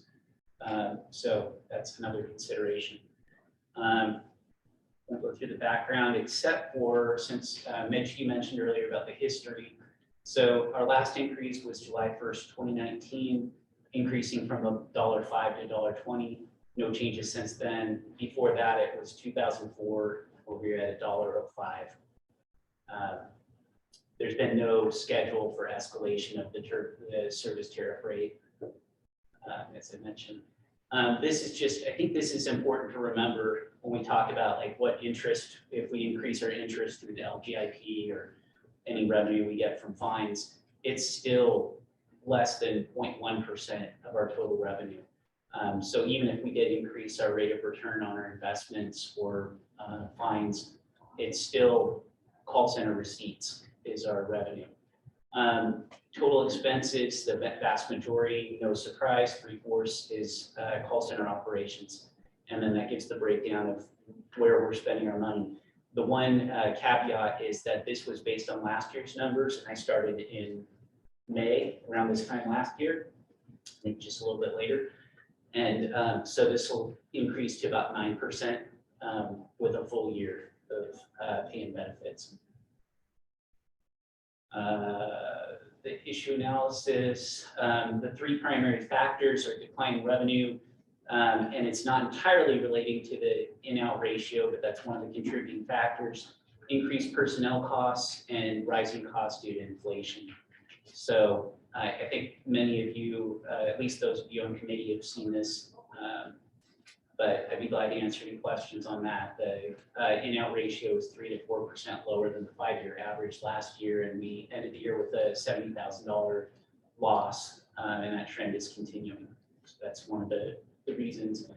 Also, Ryan Sandu mentioned during the executive director selection committee discussions that there was a conversation about the need to increase the rate again in the future to compensate for bringing on a director and hiring another employee. So that's one of the other factors. And then lastly, the contract has annual increases built in. So that consumer price index, it's one of the ideas that we discussed in committee was tying those future increases to the CPI rather than just a 3% increase every year or every 2 years. So there's a few different ways we can approach that. And not necessarily increasing every year too. This would be something that we would bring into the committee and just analyze to see if we actually need an increase or not. The longer term issue that, oh, sorry, Jessica. Is there, I haven't read the One Call Concepts contract, so I'm unfamiliar with, there an annual review process that is somehow also coinciding with the increase in rate? Because I'm worried that we don't have feedback. I mean, we're using these board meetings as a feedback mechanism, but a formalized review process where, you know, we're kind of closing out 1 year, beginning again, and tying that to when a rate change may occur within the contract. So, Beyond Scott's reporting, no. I don't think so. So in the contract, they have rate increases already right, in there. I understand. Okay. Is there a formalized review process in there as well? For us actually reviewing, Yes. One Call Concepts, I would have to look, but I think we have the option to. I don't think it's ever been. Yeah, that's, I think, a best practice so that we are taking stock as a board of the performance of our selected vendor. We have an opportunity to sort of formalize that feedback. And if we can coincide that with any rate increase, we can also then, as a means of explanation, talk about all the wonderful things that we find in that review process and provide that as justification maybe, because an automatic rate increase, especially on a 5-year term, that seems a little risky for me, thinking about that objectively for this person, right? A typical term would be 3 years. So a guaranteed rate increase with no feedback seems like we've missed something. Okay.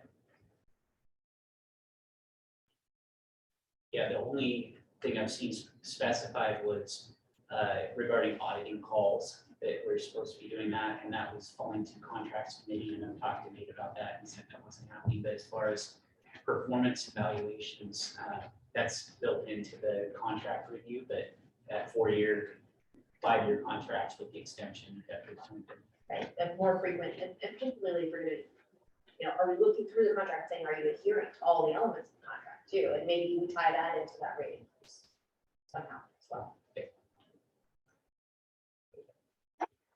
The other issue that we've discussed before is exemptions, that some are either capped at $500. So like Scott was mentioning that his company reaches $500 in February or March, and then the rest of the year is free. Not Scott, different Scott.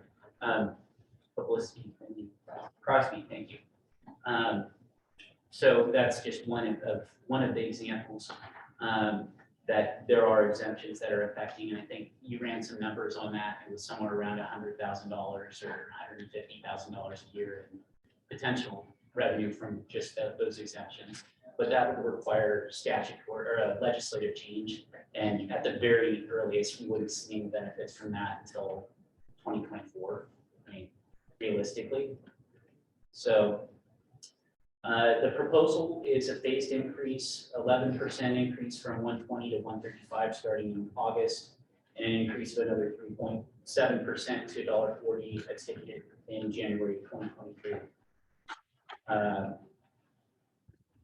The other consideration is whether to include that regularly scheduled increase, and then if so, how do we calculate that? What's fair? And then as Melanie mentioned, if it's not needed in a given year, then we would have to evaluate that as well. We're gonna have to, as far as what our incoming is, I think we should base it on our numbers and what we're, when we have our forecast for what are our actuals. So as far as the tickets and revenue, so I think we should, at least get something concrete percentage wise as what that increase, have it explained. So that any operator that is, understanding that there's going to be an increase coming, how and why. Yep. So how that's done, we'll get there, I think, but that would be my recommendation. Yeah, to that point, to proceed, we'd start immediately after this meeting with notifications to subscribers printed and electronic. We'd have the description of the proposal with the opportunities to present testimonies so that they're aware of how they would submit comments. And then notices to all members of one call center and included with invoices. That's standard with what we did last time around with the increase. And then we also have the example of what was sent last time. I do have a note, Jessica, you mentioned you worked with tariffs a lot, that we need to reformat our tariff because it's not conforming with state regulations or Well, state there are public standards. utility rule or public utility commission rules around tariffs, but generally speaking, formatting requirements are pretty consistent across regulated and non-regulated utilities. So we should adapt to that format. It's just a macro that I can give you. Great. It'll make your life a lot easier. Thank you. So that's essentially it. We've got everything in place if it's approved to proceed. So with that, we're looking for an approval to send this out. And then we have open testimony in July. If we do not hear any open testimony from anyone, then we assume, and we will ask if it is approved by, we'll assume that the utilities are okay with it. And then we would ask the board to approve the tariff increase, and then that's when we would increase the tariff, and it would be starting in August. How many times are we gonna send that out? Is it just gonna be the one time right after this, or are we gonna send it out multiple times up until that July meeting? Yeah, I'd anticipate multiple touch points, but especially after hearing some of the conversations earlier about people not getting messages one way or another, we want to try a number of different avenues to make sure that nobody gets caught off guard. Right. I'm sorry, So, this is publication of notice of rulemaking, This is, because it would be a tariff revision, right? So yeah, kind this of is follow more the from an rulemaking type procedure. industry relations perspective of just notifying our stakeholders of the impact to their budget. So if I may, Kevin, the notice requirements when a regulated utility wants to increase tariff rates, there are specific procedures within OPUC rules, correct? Yeah, we have received. Yeah, I would encourage us to follow those notice procedures because it's the same utility. And perhaps even get their distribution list because it's gonna be the same audience. Okay. Sorry. It's kind of multitask there. What are we aligning? What are we aligning? The OPUC, when they are issuing a public notice because of change in a tariff rate, Okay. that's gonna go for a public hearing in front of the commission. Sure. They have a notice procedure in terms of how that notice is issued. I would say that we should maybe adapt that procedure because it's gonna be going to the same audience that would be getting those same types of notices from the commission. And get the distribution list from the commission as well and use that for our notification. Right. It's just consistency. Our distribution list would be our members list. Right. So it wouldn't be the same. And as far as It could be broader. a broader It would be. list, Diane still has that list, and so, I mean, we're working along with her as far as rules coordination goes, so it's, we've done it before, we've done it with the tariff before, we've done it with the OER, we did it before, so we'll definitely work hand in hand with Diane. That was- Davis? Is it Davis?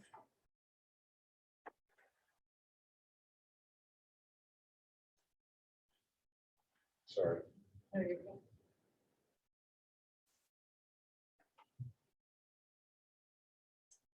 Is there anything else that you needed to say? Josh? Or Rich, go ahead. I'm a little bit concerned with this. The way that we're putting it out, the way that we ask utilities to come up with 15 cents and 4 months, they already have budgets. The way that it was presented to me, looking into what we're spending out is just percentage. It didn't show me where we can actually reduce money on whatever we're doing. I don't have a clear view of where we're spending, why we're spending that kind of money. We're not based on data. We're spending the 100K with publicity or more than that, and nothing is backing up as if those money are spent right. We're looking at the damages, and the damages are the same. They're flat the same way, so all those money that we spend out I don't see any results on that. Same thing on other issues, correct? Where we're doing, so I'm a little bit concerned that we didn't raise the tariff in 15 years, and after 15 years or 12, we raised 15 cents, and now we want to raise in 2 months 15 and then follow up by another 5. Well, we're gonna have to do it irregardless, for one, now. But Well, I understand that we're in red, but by the end of the year, we're gonna be flat. We knew we were gonna run into this. And then this board is not a board of making money, it's just Right. run flat. And so that's where I Pretty much what it say, is. should we be looking at August? I mean, I know that we gave more of a notice before and we tiered it. So that's something that we might want to look at. But I would like to see what the stakeholders are saying. I mean, I hear what Mitch is saying, but when you look at it from a number standpoint, it's from a corporation as large as Northwest Natural or PPNL, it's not as big as, or Comcast. Yeah, It's phenomenal. And it's so, so if you're looking at companies that Northwest, that they have millions of tickets, you're talking a budget that will need to be increased in the next 3 months with a large amount of money. It's minimal. so, Minimal. right, and whether it is or it isn't, I get Mitch's point. I understand that completely. I would like to see us, I know there's some hard work put on this, but if we're gonna come to, if we're forecasting in the year without a tariff increase to be okay, I mean, where's our cutoff point? When do we have to get this tariff in place for next year? I think is the question. And if it's August, it's August. So, I'm concerned, I'm just telling you that I'm concerned the way that we didn't plan for this a long time ago, the way that we spent the money, and now we're getting to have to increase this, and, I know. we all representing utilities, most of us here representing utilities, there's other people that, this is not gonna affect them at all, so we definitely need to look into when we're talking about, everybody wants to reduce their spending, correct? And this is one of them. We're just I looking. mean, we are not looking into, I would like to see a report, how many times we call in backlocate, so it's putting extra money on me. I like to see a report where we spending money on training and education, that we can cut something from there. I like to see a report on, I cannot believe we spend $25,000 on shippings, and all this and all that. So those, if you add those together, you'll get a great amount. It's pretty easy to say, oh, we don't have money, let's increase the price, but we have to have, because people are gonna come and ask, did you do this, did you do that? And I think we're just. No, we're responsible for being able to Yeah. do that. I mean, Yeah. we really are. So, once we get that, I'll go with the board. I don't Yeah, have a that's what we're problem with that, but I'm a little bit concerned, but I was asking I think that's what an we're doing. increase, such an increase in such a short time. And, you know, We're not asking for a vote today to put this in. no, you're asking for it in 2 months. We need to get feedback, and so Feedback, that's right. what we're gonna be at in July. That's exactly right. So it's what we were asking today is to send out the email notice to our members, okay? And My then point is, if- you if send no an email one- to increase the rate before you take in consideration every other spendings that you have. So So- you're already planning to increase the rate without taking in consideration where you're spending money, if you're spending the money what, or if there's anything that you can do. We're talking about exempt. So what happened with the, we're gonna change something with the exempt. Are we gonna lower the rate? You know, that's not gonna. What are you suggesting, that they audit first? Well, I'm suggesting to look into where we're spending the money and how we're spending the money. And basically on the data that we have, we don't see any results. So are we still spending the money with the same results? Should we look into this? And for that, you brought somebody in the board to look over and give us a result. Okay, so, Go. all right, the reason why we're at this retreat is, Okay? what is it? Are you asking me or you make a statement? No, Why I'm we're here? asking you, why are we at this retreat? So do you really want to know why we're here? I'm just curious, so. So it's I'll my tell you why we have honestly- this retreat. So about 5 years ago, there was more than half, like 75% of the board members brand new. We didn't have a plan how to train those new members. We didn't know what to do. We are just blank. So we hired somebody to teach us what to do and how to run this more effectively and get the money that, and get all the utility from the same page. And that's how it raised up. Because a lot of brand new members were coming in the board, they didn't know what to do. And then we're talking about all kind of discussion and they were pretty much, blank there. So that's how all this started. So we have a strategic plan. We pay for it. And it was presented to us and the board to go over that. And that's how we come up with hiring a new executive director that will take all this in place. That's how, the executive director is not something new. The board had this in their plan long time ago. It was always refused due to the dollar. We had long time ago, and Mike, I remember this, when we asked for 80K to give to the executive director position and the board refused due to this issue that we're discussing today, right? So that's when we come up with $1.20.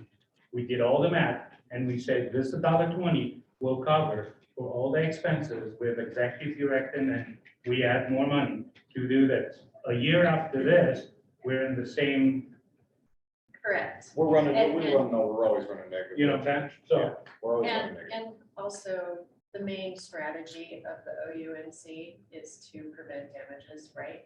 The main strategy of the OUNC, as I read in the mission of this board, it's to operate and hire a contractor, which is OCC, and it says clearly on the mission, it's to operate and maintain a state-of-the-art on-call center to prevent damage, Correct. to prevent damages. So we operating an all-call center to prevent damage by calling 811 to see all the locates on the ground. And in order to do that, And we have to public increase the safety. budget, Mitch, because if we take our training programs away, and we take away from what we're providing right now, then we're not serving that We're purpose. talking about public safety, yeah, right. Yeah, right, so what we're gonna do is, do we have a motion? Yes, We have a schedule to keep here, so do we have a motion? so I'm asking the board for approval to send out the email notification to all of our members via whatever email, invoice, whatever means that we have, as soon as the meeting is concluded. And then after that, our July meeting, we will have an open testimony to anyone concerned with the tariff increase. So is that a motion? That is a motion. Okay. So we have a motion to propose a tariff to our stakeholders. To receive feedback in July. Do I have a second? Second. Alden, second. Any further discussion? Tony, I think you had yours up first. Go ahead. Tony, okay. One question as far as timing goes, I think that's part of what we're talking about, whether it's August or whether it's a little bit further out. My concern is that we're just initiating the budget and audit process. And I think I would prefer that we wait on increasing the tariff until we have a much better financial picture of what we're talking about. I'm concerned just looking at the numbers that we're not taking into account some things that we may not be seeing.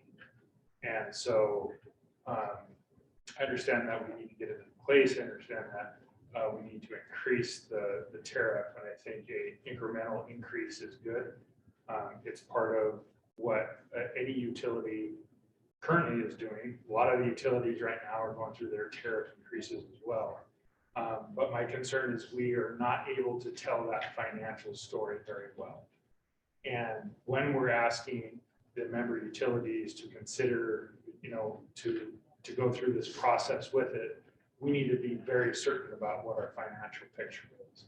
And so that would be my request, is that we look at the timeline that would allow us to incorporate that budget and audit review from our hired contract.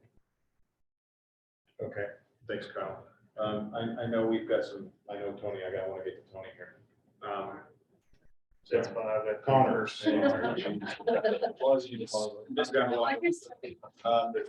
We'll get to you. Connor, Tony, geez. Go ahead.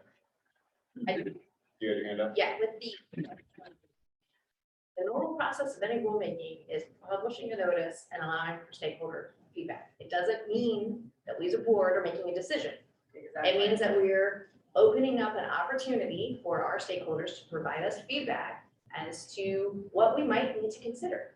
So I would encourage your company, So this is all exactly of our companies, to submit in writing what our concerns are so that we as a board can make a more informed decision about how we move forward. This is not a process we've done.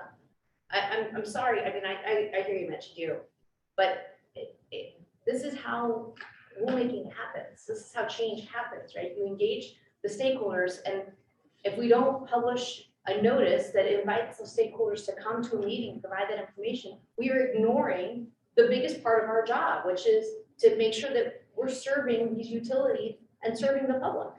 Well, my concern is we don't have the story to tell them where we spend the money. How That's that, my we're inviting them to give us more information so we can have a full consideration of that opportunity. Yes. Yeah. So that if comes you in cannot July. give a story in front of the board right now, how are you gonna give that story to the utility? That's not what the obligation is. The obligation is to say, hey, we're thinking about this. What do you think? Right? I mean, we could give a list of questions that we want answered, right? How is this, what does this do for your budget cycle? What would be the right time of year for us to provide for this rate increase? What sort of impact do you think this is gonna have on your rates? Is this gonna have any ancillary impact that is gonna require you to seek regulatory approval, right? We can ask all of those questions. Or we can just say, hey, tell us what you think, and really not limit the narrow possibilities of information that we would receive back. I think. Connor. Jessica answered my questions. Okay. I think, our executive director has put some time into this. I think we do have the answers. I think we need to entertain questions, and that's the point of this. So we do have a motion on the floor. Any further discussion? Can you clarify the motion again?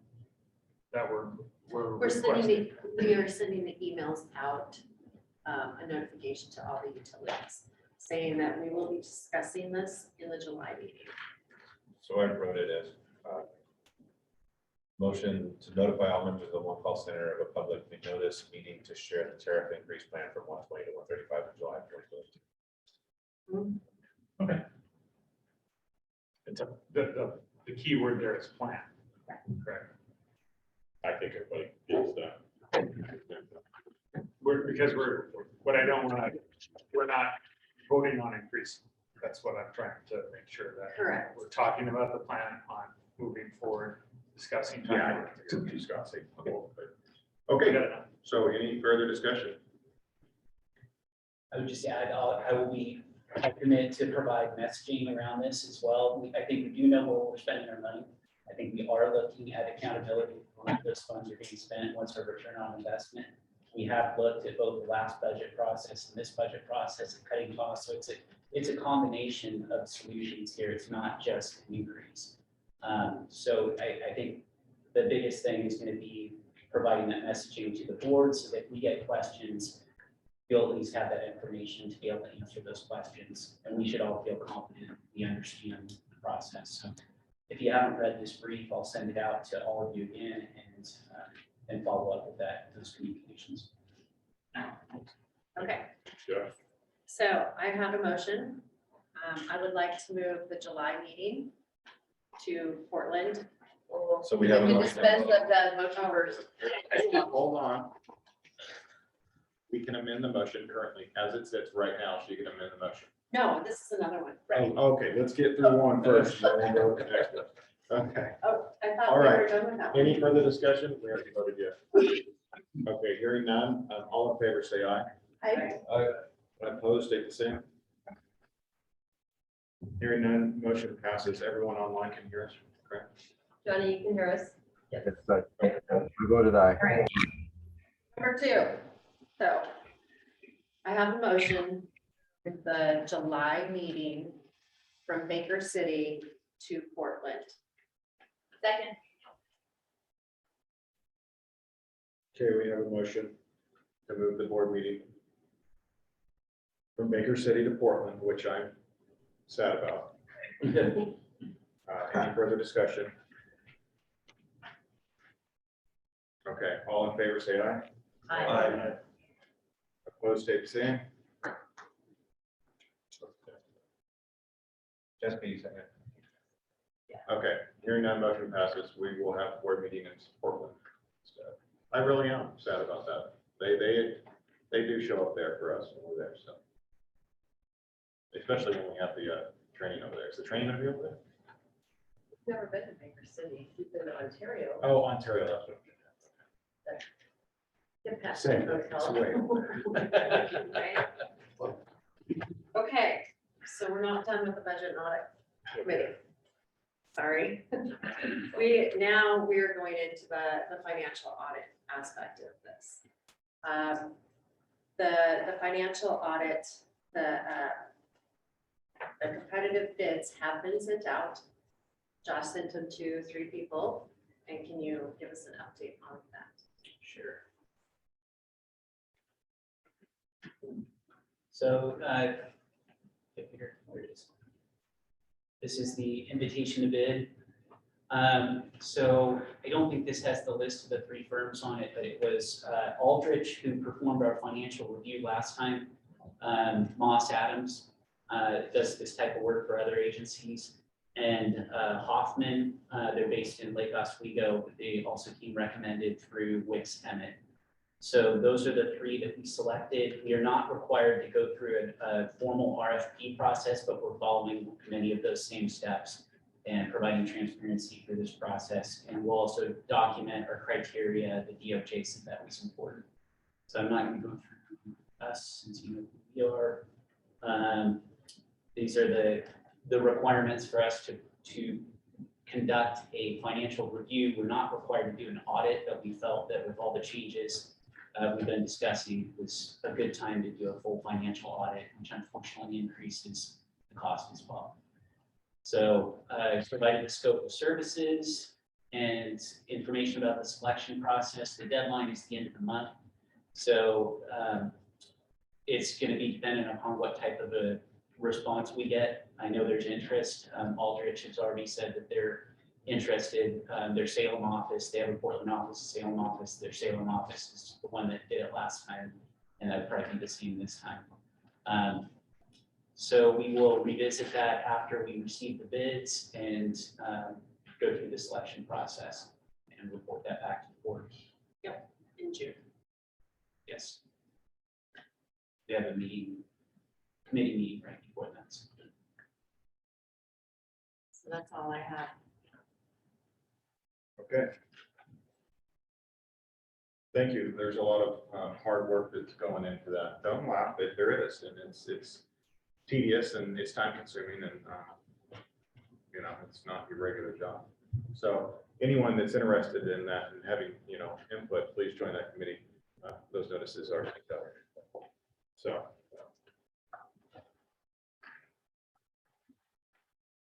Okay, so we'll move on to the OARs. We canceled the last OAR meeting. We were not able to get together. Josh and I were unable to get together to go over some things for the new survey design language and process. So we'll get together on that. We have a date set, and we'll have the meeting towards the end of the month. Other than that, I do not have anything for the OAR. Is there any questions for OARs? Again, join that committee. It's growing, so it should be one of our more what's the word I'm looking for? Join committee, as it is about our rules. Policy and Procedures Committee, Jessica. We met on April 20th. We have 3 items for consideration of the board. We have completed the policy and procedures manual review. It was a bonus in our last meeting. We thought we were looking at chapter 6 and discovered we had dispensed of chapter 6 because we had redistributed so much content prior to that meeting. So we went through a review of chapter 1 and the committee structure. During the March board meeting, we made changes to policy and procedure manual specific to committees. Budget and audit was moved to an ad hoc committee from being a standing committee. Inadvertently, during the April meeting, I made a motion that was approved by the board to move tariffs from OERs to the budget and audit committee, which is actually no longer a standing committee. So the committee discussed how we were going to resolve this issue. And the committee recommends leaving budget and audit as an ad hoc committee, which is clearly still doing a great deal of work, and moving the tariff related work to staff. And this is for the administrative function of tariffing. Tariff decisions about raising rates or whatever would still need to come through the board. But the actual administrative processing of that documentation could be handled by staff. So the first motion, Yes. Thank you. That we would be making would be to make a revision to chapter 1.4.3, affirming the budget and audit is an ad hoc committee and approving the removal of tariffs to become a part of staff's responsibilities within the employee manual. All right, we have a motion to clear up past motions that convoluted one another. So we have a motion on the floor. Do I have a second? Paul second. Paul seconds. Any further discussion? Do you need me to quote? I would appreciate. Sure. Will you restate the motion, please? Revision to chapter 1.4.3 of the policy and procedures manual to retain budget and audit as an ad hoc committee and remove tariffs as a committee subject to be placed in the employee manual. Any further discussion? All in favor, say aye. Aye. Any opposed, state the same. Thank you. Okay, Hearing none. Okay, motion passes. second item is on the reserve policy in chapter 3.2. The committee discussed either having a dollar amount for the total amount of reserve, changing it to a multiplier of identified expenses, or awaiting the upcoming audits to make a decision about what that reserve amount should be. Information was presented. The committee voted to revise chapter 3.2 to include 3 months of operating expenses that are identified in language, which I need to read. Just a moment.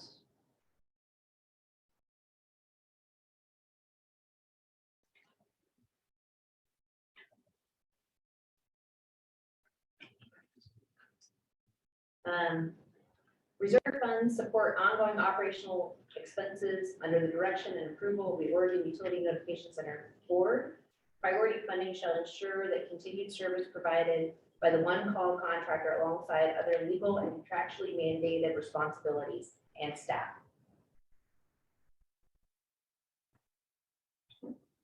So I would make a motion that the board approve revisions to chapter 3.2 reserve policy and policy procedures manual as depicted on the screen.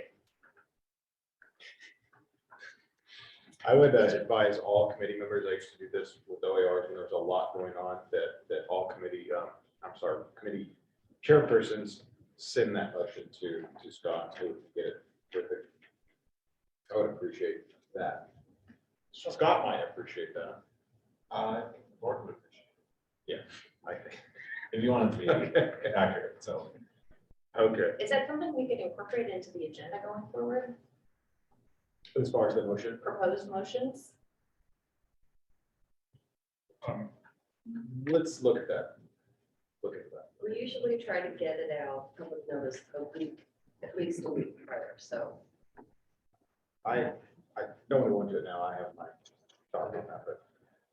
Okay, so we do have the motion. Do we have a second? Second. Okay, we have a second. Any further discussion? Jessica? Yes. In your policy, it does not say how revenue or reserve funds are expended. Is there another place in the policy? Because it just shows that we have to maintain 3 months. Right, So, but when reserves might be used? Yeah. Policy and Procedures Committee is not been asked to write such policy yet, but we'd be happy to take that under advisement. would it be wise to hold off on this until you add that language to it? Our decision to move forward, and committee members, please jump in here if I'm misstating our conversation. With making this revision now, we need to give clear direction on what our policy is for the financial audit, so that when the auditor is reviewing what we've set up in our own rules, it's actually matching what our practice is. Previously, this language said 250,000. Clearly, we have more than $250,000 in our reserve today. That was a decision of the board that we were going to have the size of reserve that we have. So now we're just truing up the language within our manual.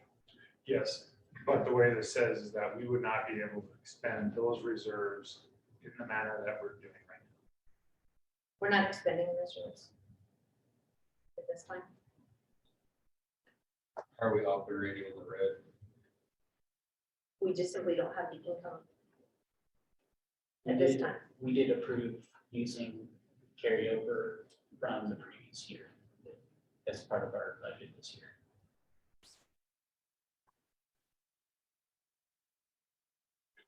What are your thoughts on it, Josh? I think the way it was written before, it only applies to call center operations. It can be a bit of a shell game, depending on how you look at it, but I do think it's important that now that we change how our organization operates, that we have contractual obligations and we have staff, that I think it's important to reflect that in our policy. If that worst case scenario ever happens, God forbid, I hope it never does.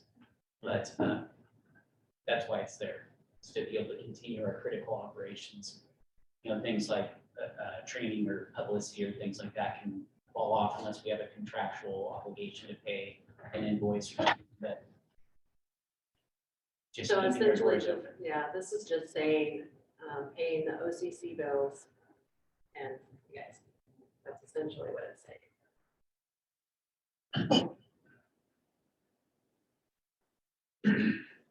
So what does it not accomplish for us? Well, it doesn't give clear guidelines on when reserves can be used. I lost threshold. Right. But it, I, The why would we have a committee- threshold? It's just a term. Right, a threshold, I mean, we should put, I don't know why we would put a number in there. I understand what you're saying, but I don't know why we would put a number in there. no, how, when we can access the reserves, I think where this is going, Yes. right? So Right, this- okay, well, this is okay, about, Right, okay. Okay, sorry. yeah, this is about what the reserve would consist of, how you would expend it is silent. good enough. So we do have a motion on the floor, it's under discussion. Do we want to amend the motion or do we want to retract the motion? Want to move forward? We'll move forward. All in favor, say aye. Aye. Any opposed, state the same.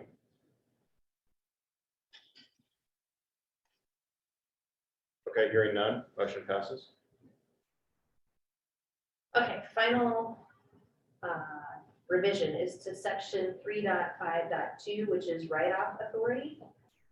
The committee updated language to dictate write-off authority. $5 or less would be OCC's responsibility.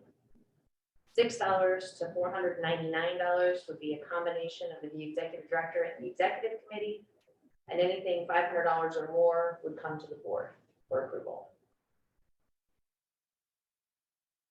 So I make a motion that revisions to 3.5.2 be accepted by the board as written.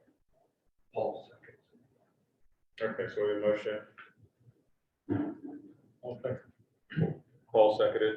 Okay, and we have a second by Paul to accept the changes to 3.5.2 as presented, policy and procedures manual. Any further discussion? Don't see anybody online. All in favor, say aye. Aye. Opposed, state the same. Hearing none, motion passes. That concludes my report. Thank you. Okay. Thank you for all the work that you're doing on that committee. Again, anyone that can find time to join that committee and that, when they can, please do so. It is an important committee. I only ask this one thing that Kitty and Josh is that, let's get rid of tariff off of the, let's clean up the agenda. Let's make sure it's in line with what our committees are, so we're not getting that confusion today. And I would also say that with these ad hocs, we're going to be moving into training and education here, but it is an ad hoc committee as voted. Budget and the audit is, we are, honestly, we're reporting with the tariff in that committee, so it really doesn't matter as far as the title goes. But I would like everyone to understand that ad hoc committees, they're going to happen here and there, and they're going to have their own thing. So don't be confused just because we still have the same name. It is an ad hoc, and it'll eventually go away once that project is complete. And then when we deem it necessary to bring another committee up, a subcommittee up, then we will.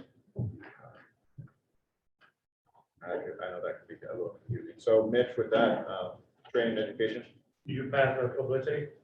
did I pass them up? Yes, I did. My fault. I've already got. Okay, let's go. Scott? Is not here. Scott's not here. Maybe that's So- why I had a note to. In the interest of time, Kitty and I just talked about it. We're gonna defer our report to next month, since it's primarily Royal Media's results on their campaign. And it'll make sense, because we're also meeting with Alpha Media within the next month, so we can report on both together. Okay.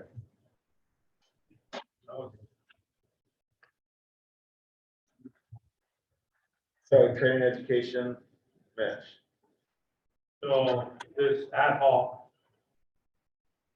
we'll do it ad hoc. You want to change the name? Yeah, well, I have a little bit concerned about ad hoc. I mean, we made a committee that has a budget ad hoc, so I don't know, we'll discuss in the, for the strategic plan. I would like for you to bring that up. I feel the same way you do on that. Yeah, I mean, we made an ad hoc committee We made an ad hoc decision, decision, and then we can talk about that. only something, but I don't know if this is the time where we can discuss when we have the strategic planning. The training is happening all the time, so we do have the located training on the other room for anybody. We used to go and introduce ourselves. I don't know if we plan this We were time. there yesterday. No, I'm talking about the board. No, Yeah. no, are we planning to have the board in there? Not this time, correct? Today, I told Bob we were pretty slammed. You guys Okay. had a- So usually we met with with Bob. If it's happening at the same time in the closest room, we usually, the whole board goes in the other room and introduce themselves and if they have any questions, but this was taken care of yesterday. Kevin was here, Katie and Josh, and they have some questions and they have some good results. So it's up and running, same old, same old. We still have 2 more classes in person with them. I spoke with both, the online training that we have, the virtual one. We have a lot of audience on that, way more than what we have in person. And we covered the whole Oregon with that, so that's a good thing. In his opinion, it's not the same as in person, because in person, it's hands-on on the tools they use, and it's a little bit different. But, it is what we kind of have to do with the virtual, so we'll keep the same thing for now.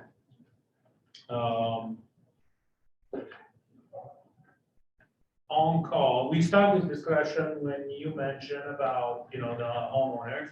So we start with discussion with Josh, and we'll have, I understand we cannot have graphics, but we'll have a link into response to the homeowners only, where they can click on the link. So it's pretty much when they turn in, it's basically when you turn in as a homeowner a ticket, you definitely need to have an email no matter what. Otherwise, you're not going to be able to turn one in, period. And it's the only way that we can actually provide them feedback or training. It's very hard for us to train a homeowner. They're not going to come to the training, no matter what we try. But in this way, just providing them a link that will tell them specific instruction, what to expect after they call in. So they made the step at calling in 811, and we're happy about it. So the next step will be for them to get a little bit of information, not a lot, but just to know what's going to happen next, what's going to be on the ground. Do they need to have an open door access to the locator? If the pedestal is in the backyard or something like that, and, dogs, if we need access, and what happens if you hit something? Those kind of important things that the homeowner that, he might not be aware of, and might bring him into a quick response if somehow he done something, who to call to get that resolved fast. So that's the homeowner, they're working on that. I understand that, it's gonna take a month or so until we got it up and running. Once we get all this in, we'll put it in and we'll present it to you. We're pretty much, CGA had an example, and we kind of look into and kind of follow some directions of it. So far, looks pretty. Yeah, that looks good. So the third one, it's the last one on the training education, will be our 811 training that we had it with Clint before, and Josh presented us at our last meeting. Thank you for everybody who joined in. There are a lot of people over there joining in. It was you and who else was on our meeting? Katie. Yeah, so thank everybody who was there. Josh has, present us a description how it's gonna go. I did like it. It just talks about, this is our training. It's the only training that we have, that we own, right? So it pretty much what it talks about in that training, it's this. Our standard method, how to call in, where the damage, we just briefly show them where the damages are and what's the cause, but that's only to remind them that they need to call 811. And then there's, some, Josh has it on, and, it does show some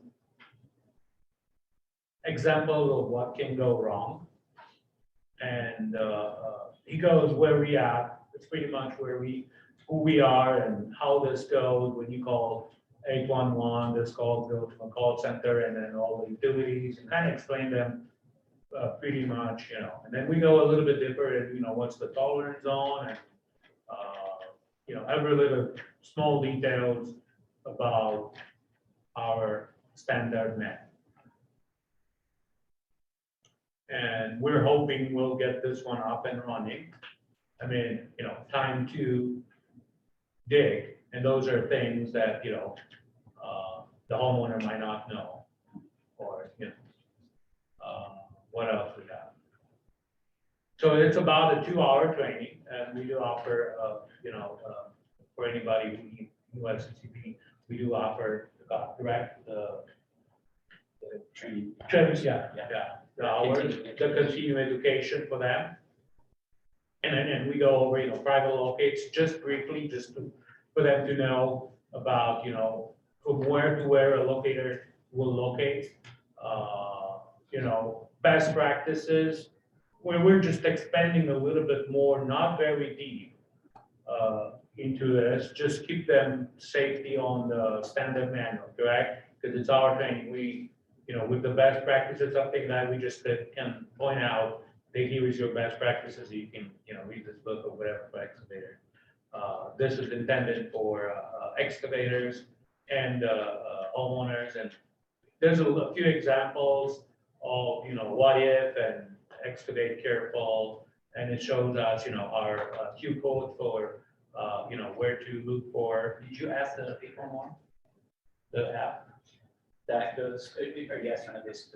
And then, did you add it to the, I know at one point I said, because we started with how you call 811 through the phone and all this and all that, and then we're missing the app over there. I think we added. So it's fine, yeah, We can do. so we're gonna add the, 811 app, search and status is gonna be there, easy for everybody to, check the tickets, when you go on search and status, you just put the company to work for, or whatever you want to put in, there's a bunch of fields you can put in. You can actually hit history, and you can see when the locator are there, what time they receive the ticket, what time they complete the ticket. You can, some other companies like Locating Inc., they have a link to the pictures. With us, you being the excavator, you have an app that you can see your pictures online and stuff like that. So it's a great opportunity for the excavators to see where they are. This is about 2 hours. Yep, 2 hours With Q&A, and hopefully we'll be able to have this training up and running, and depending on, where we are meeting, or it doesn't need to be in our board meeting days. It can be when people are needed, and Josh can decide, I have this 2 months that maybe we change the meeting of the board and we'll meet less, and I have those 2 months, so I can hit, this town and this town and this town and this town, and set up some meetings, bring the word around, and call it good. So is the plan to have like a schedule for these trainings? So like if Northwest County wants to refer somebody to them, I can look up when the next training is planned and have everybody. Yes, and then similar to like what OCC is doing with the NXT trainings, I could do one-offs too. So if there's a company that wants an in-house or something like that, we take it on a case by case. But I'm willing to do those as well. Great, yeah. Yeah, the training was really good. I those two together. Yeah, so we used to, this kind of training, we used to have it when we have the board meetings. We used to have Clayton come in here and do kind of same thing, but located in the other room. Well, we used to do it in the morning for 2 hours in the afternoon. We usually take 2 days, and we like to do it early in the morning for the people that are in the field to finish this training and then go back to the field, and then late afternoon for people that are done with the work by 4 o'clock, so they can come at 5 or something like that. So kind of heat both, supervisor, field, or management, or whatever. So that's all I have at this point for the ad hoc training and education. All right, Mitch, You guys have any questions? thank you very much. You're welcome. All right. I'm sure we'll have more discussions about that. So moving on, OUCC. Kyle? Yes, our next meeting is in June down in Klamath, so we'll have our third quarter meeting, correct, Scott? Correct. And with that, I missed our joint states meeting because of a misunderstanding on my calendar, but Scott, we're working. Do you want to give us an update on the joint? Yeah, it's, I'll defer mostly to Kitty because she has pretty much the agenda lined out, and we've been working with Football Concepts, great team, and we had a board meeting, or excuse me, executive meeting the other day, just to talk about some of the expectations around that and how probably be involved in creating a joint states kind of committee with the other states. Before, but I'll let Kitty do my touch on some of the agenda points and. Okay, wasn't ready for this, but Oh, I'll do it. Yeah, so when we met, I wanted Scott, whoever was joining us, to look over the agenda. I think we've got a pretty full day and a half. I'm excited that some of the folks from Metro are taking on the golf tournament, because that was they don't have much of us. So did I send you the agenda to look over as far as who we have for the keynote speaker, John Bricks? He came highly recommended. He's a national damage prevention speaker. Patty Lama, Chris Kerr, who we're going to hear from the next few days as well. Frank Platten is helping us put a legislative roundtable together, trying to get more people from the UCCs involved as far as the day goes. Yeah, so I've got Corrine helping me getting out some e-shots. Registration, our plan is end of or mid-June. We're trying to keep it around $130 registration fee. Folks have to pay for their own hotel. So budget is always the challenge when we have no idea how many people are attending. If we only have 50 people attend, that means our cost is that much more. So currently I'm working on getting exhibitors and sponsorships. So anybody in this room, you'll be hearing from me in hopes that your company will at least sponsor. We've got a $500 tier and a $1,200 tier. And that's it, Kyle. just a reminder, those dates are August 29th, August 30th, 31st, and 1st, and at Hamilton, oh, excuse me, Eagle Crest. Eagle Crest. So this board is supporting that venture as well as OUCC, and always like to encourage as many of you as possible to be in attendance. It's a great opportunity to network with other state groups that do damage prevention. So Montana, Washington, Idaho, Alaska's invited. They don't usually do much in attendance, but it's a good opportunity just to touch base and network and participate in a regional damage prevention group. And this was carried over. This was originally scheduled for 20. I think it was 2020. Yeah, 2 years ago. Yeah. So it's a carryover. So we're grateful that they decided to stick with us at Eagle Crest as well. So more to come on that. Other than that, that is what we have for it now. All right. Is there anything that you are looking for as far as information from the OUCCs? No, I would say that, we have some damage prevention heroes out there. And a lot of these programs are put together as far as the training and this and that. As we move forward with some of our outreach and targeting those areas that we looked at on that map earlier, maybe some of those, I know the Metro Utility Coordinating Council, they're pretty active, so they're doing, as much as they can as far as getting prevention, but if we can support them in any other way, materials or anything, but maybe get that word out, that we're here to support all of them, but at the same time, in those specific counties, Metro Utility Coordinating Council, does it encompass Clackamas, Washington, and? Yeah. Okay. Yeah, I guess I can do it from here too, but I used to do it from that seat. I'd highly encourage you all to engage in your local councils. They're all over the state, they're in the book even.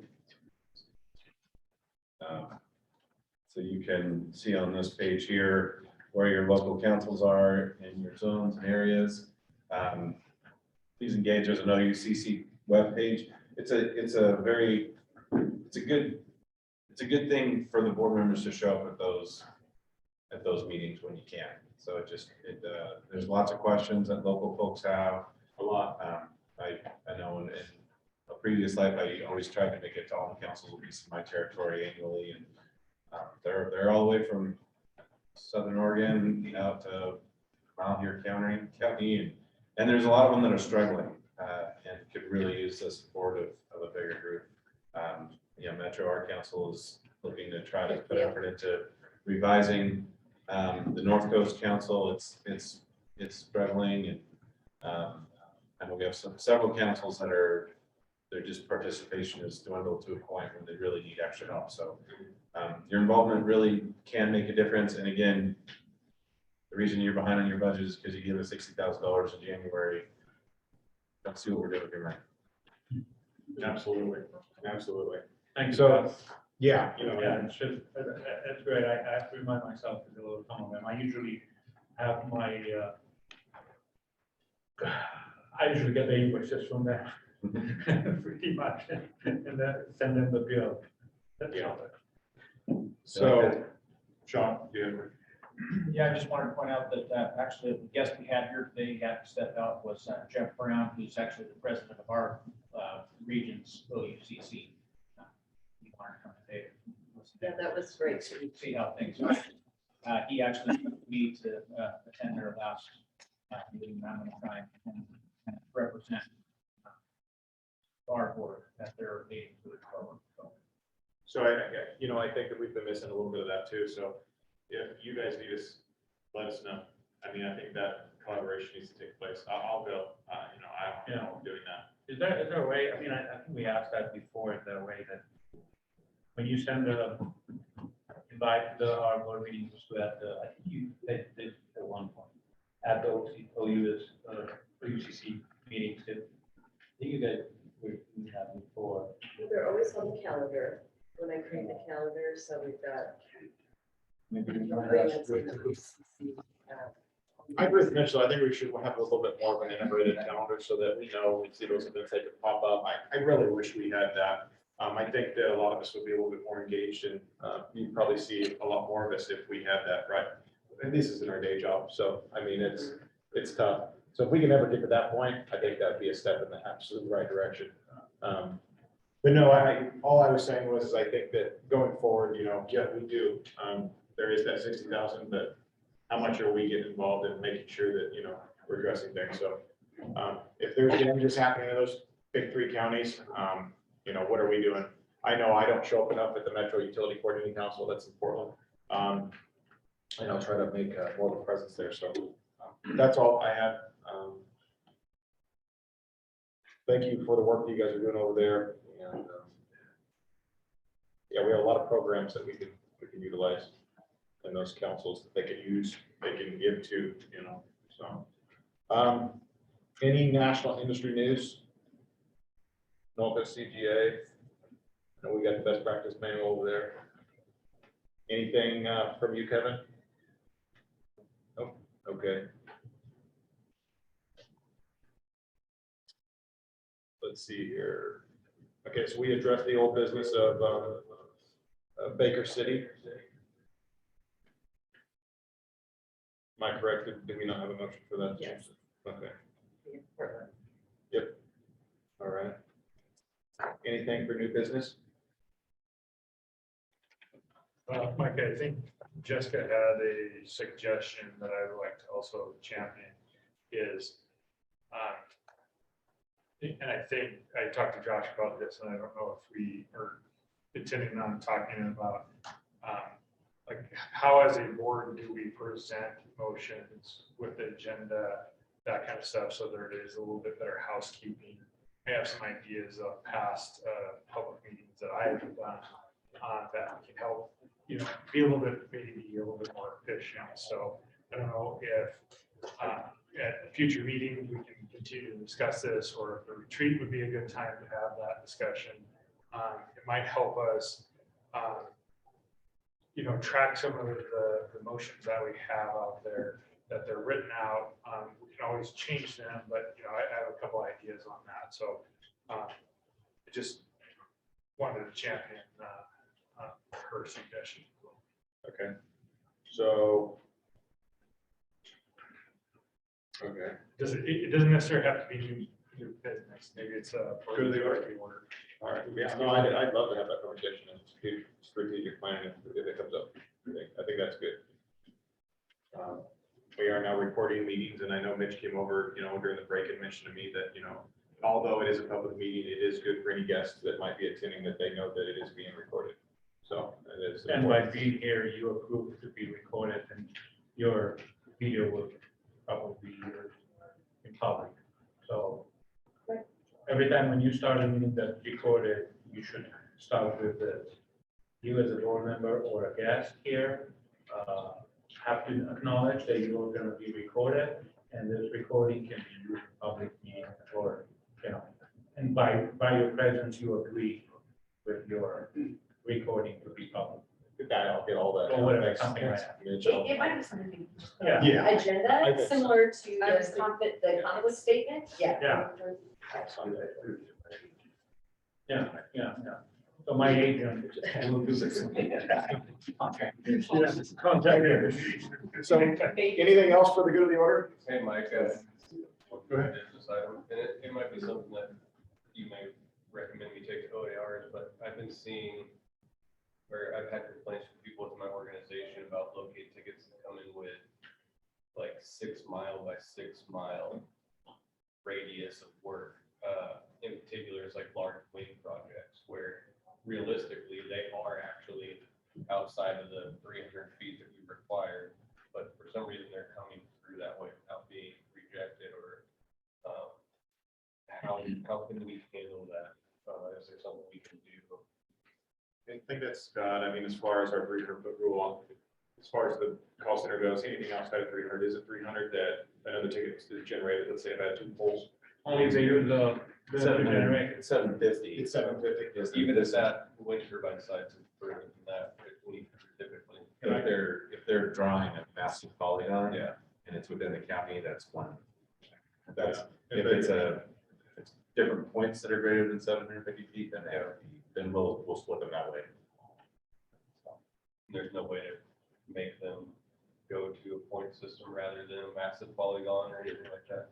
We're hoping that this new process will entice them to do that. Yeah. If it doesn't, then that's where we are in OERs in discussion about how much they can call in on a single ticket to help maybe deter, excessive amount that they don't need at that time. Yeah. Because of. These radius tool to mark each one of those wind turbines, and they were greater than 750, they would each be on the ticket. And so the business rules in place to support that, I think, have to practice. So we just draw, or maybe they're using the old tool, or they're coming in. So Yeah. I'm sure you as a contractor. Oh, yeah. And then, we do our own in-house locating, so if you think we're really short staffed, so it's a problem sometimes where realistically, there's no facilities anywhere near where they're actually doing work, but because they're falling on so large, you have to go out and parts, so it's irrelevant to the project. Yeah, and that's just resources that I know there was an issue with, I think it was one of the host cities that said, we're not locating that. And no offense, Lee, but I mean, there's ODOT is notorious for calling in, 2, 3, 4 miles on the delineators or whatever, a whole bunch of things like that, just side work or side road work. It's easier to do that, but with this new OER, discussion about length of it, total length, Mitch, you want to keep it down there? A total link, it would hopefully deter to them to just do what they're needed now, because if they're having to do 15 more entries for a ticket, it might deter them and they're only gonna do 2. So that's the point behind it. But yeah, join the OARs as usual, and then we'll get to it. We just want to cover this survey design, get it in place, and then move on to those other items. We're kind of tabled at the moment. Thanks, Bucket. Yeah. Anything else for go to the order? Mitch down there, you guys have some long discussion. I thought you were done. Yeah, okay. You just blame. I'm looking at Kevin, but I said Mitch. Yeah. There was just confusion over the implementation of that. Okay. All right, so I'm not hearing anything. I appreciate everybody's time to help us stay on schedule here. So without further ado, our next meeting will be next month in Klamath Falls. So join if you can be there, if you can be there. At the Randy White Ranch. I'll entertain a motion to adjourn. I second. A motion has to be called for. Oh my God. All going to adjourn, please? I'll second. All right, Mitch, motion to adjourn, Paul seconds. Any further discussion? Just that the OUCC meeting is the day before this board meeting, so if you're down there for that, come early enough that you can attend the Yes, state Oh, that's great. OUCC meeting. So I'll it'll do be that. lunch at noon. What time you guys start a little bit later so we can Yeah, start in the morning, correct? lunch at noon, and then the meeting will start at 12:30 as of right now. I've But that's considered perfect. shifting it a little bit later, but That was a long into the. yeah, Tuesday. So Excellent. so travel early. lunch. They have a great golf course. Thank you. Okay, so we have a motion to adjourn, a second. I don't hear any further discussion. All in favor, say aye. Aye. Any opposed, state the same? Hearing none, meeting adjourned. Thank you. Okay. These are better.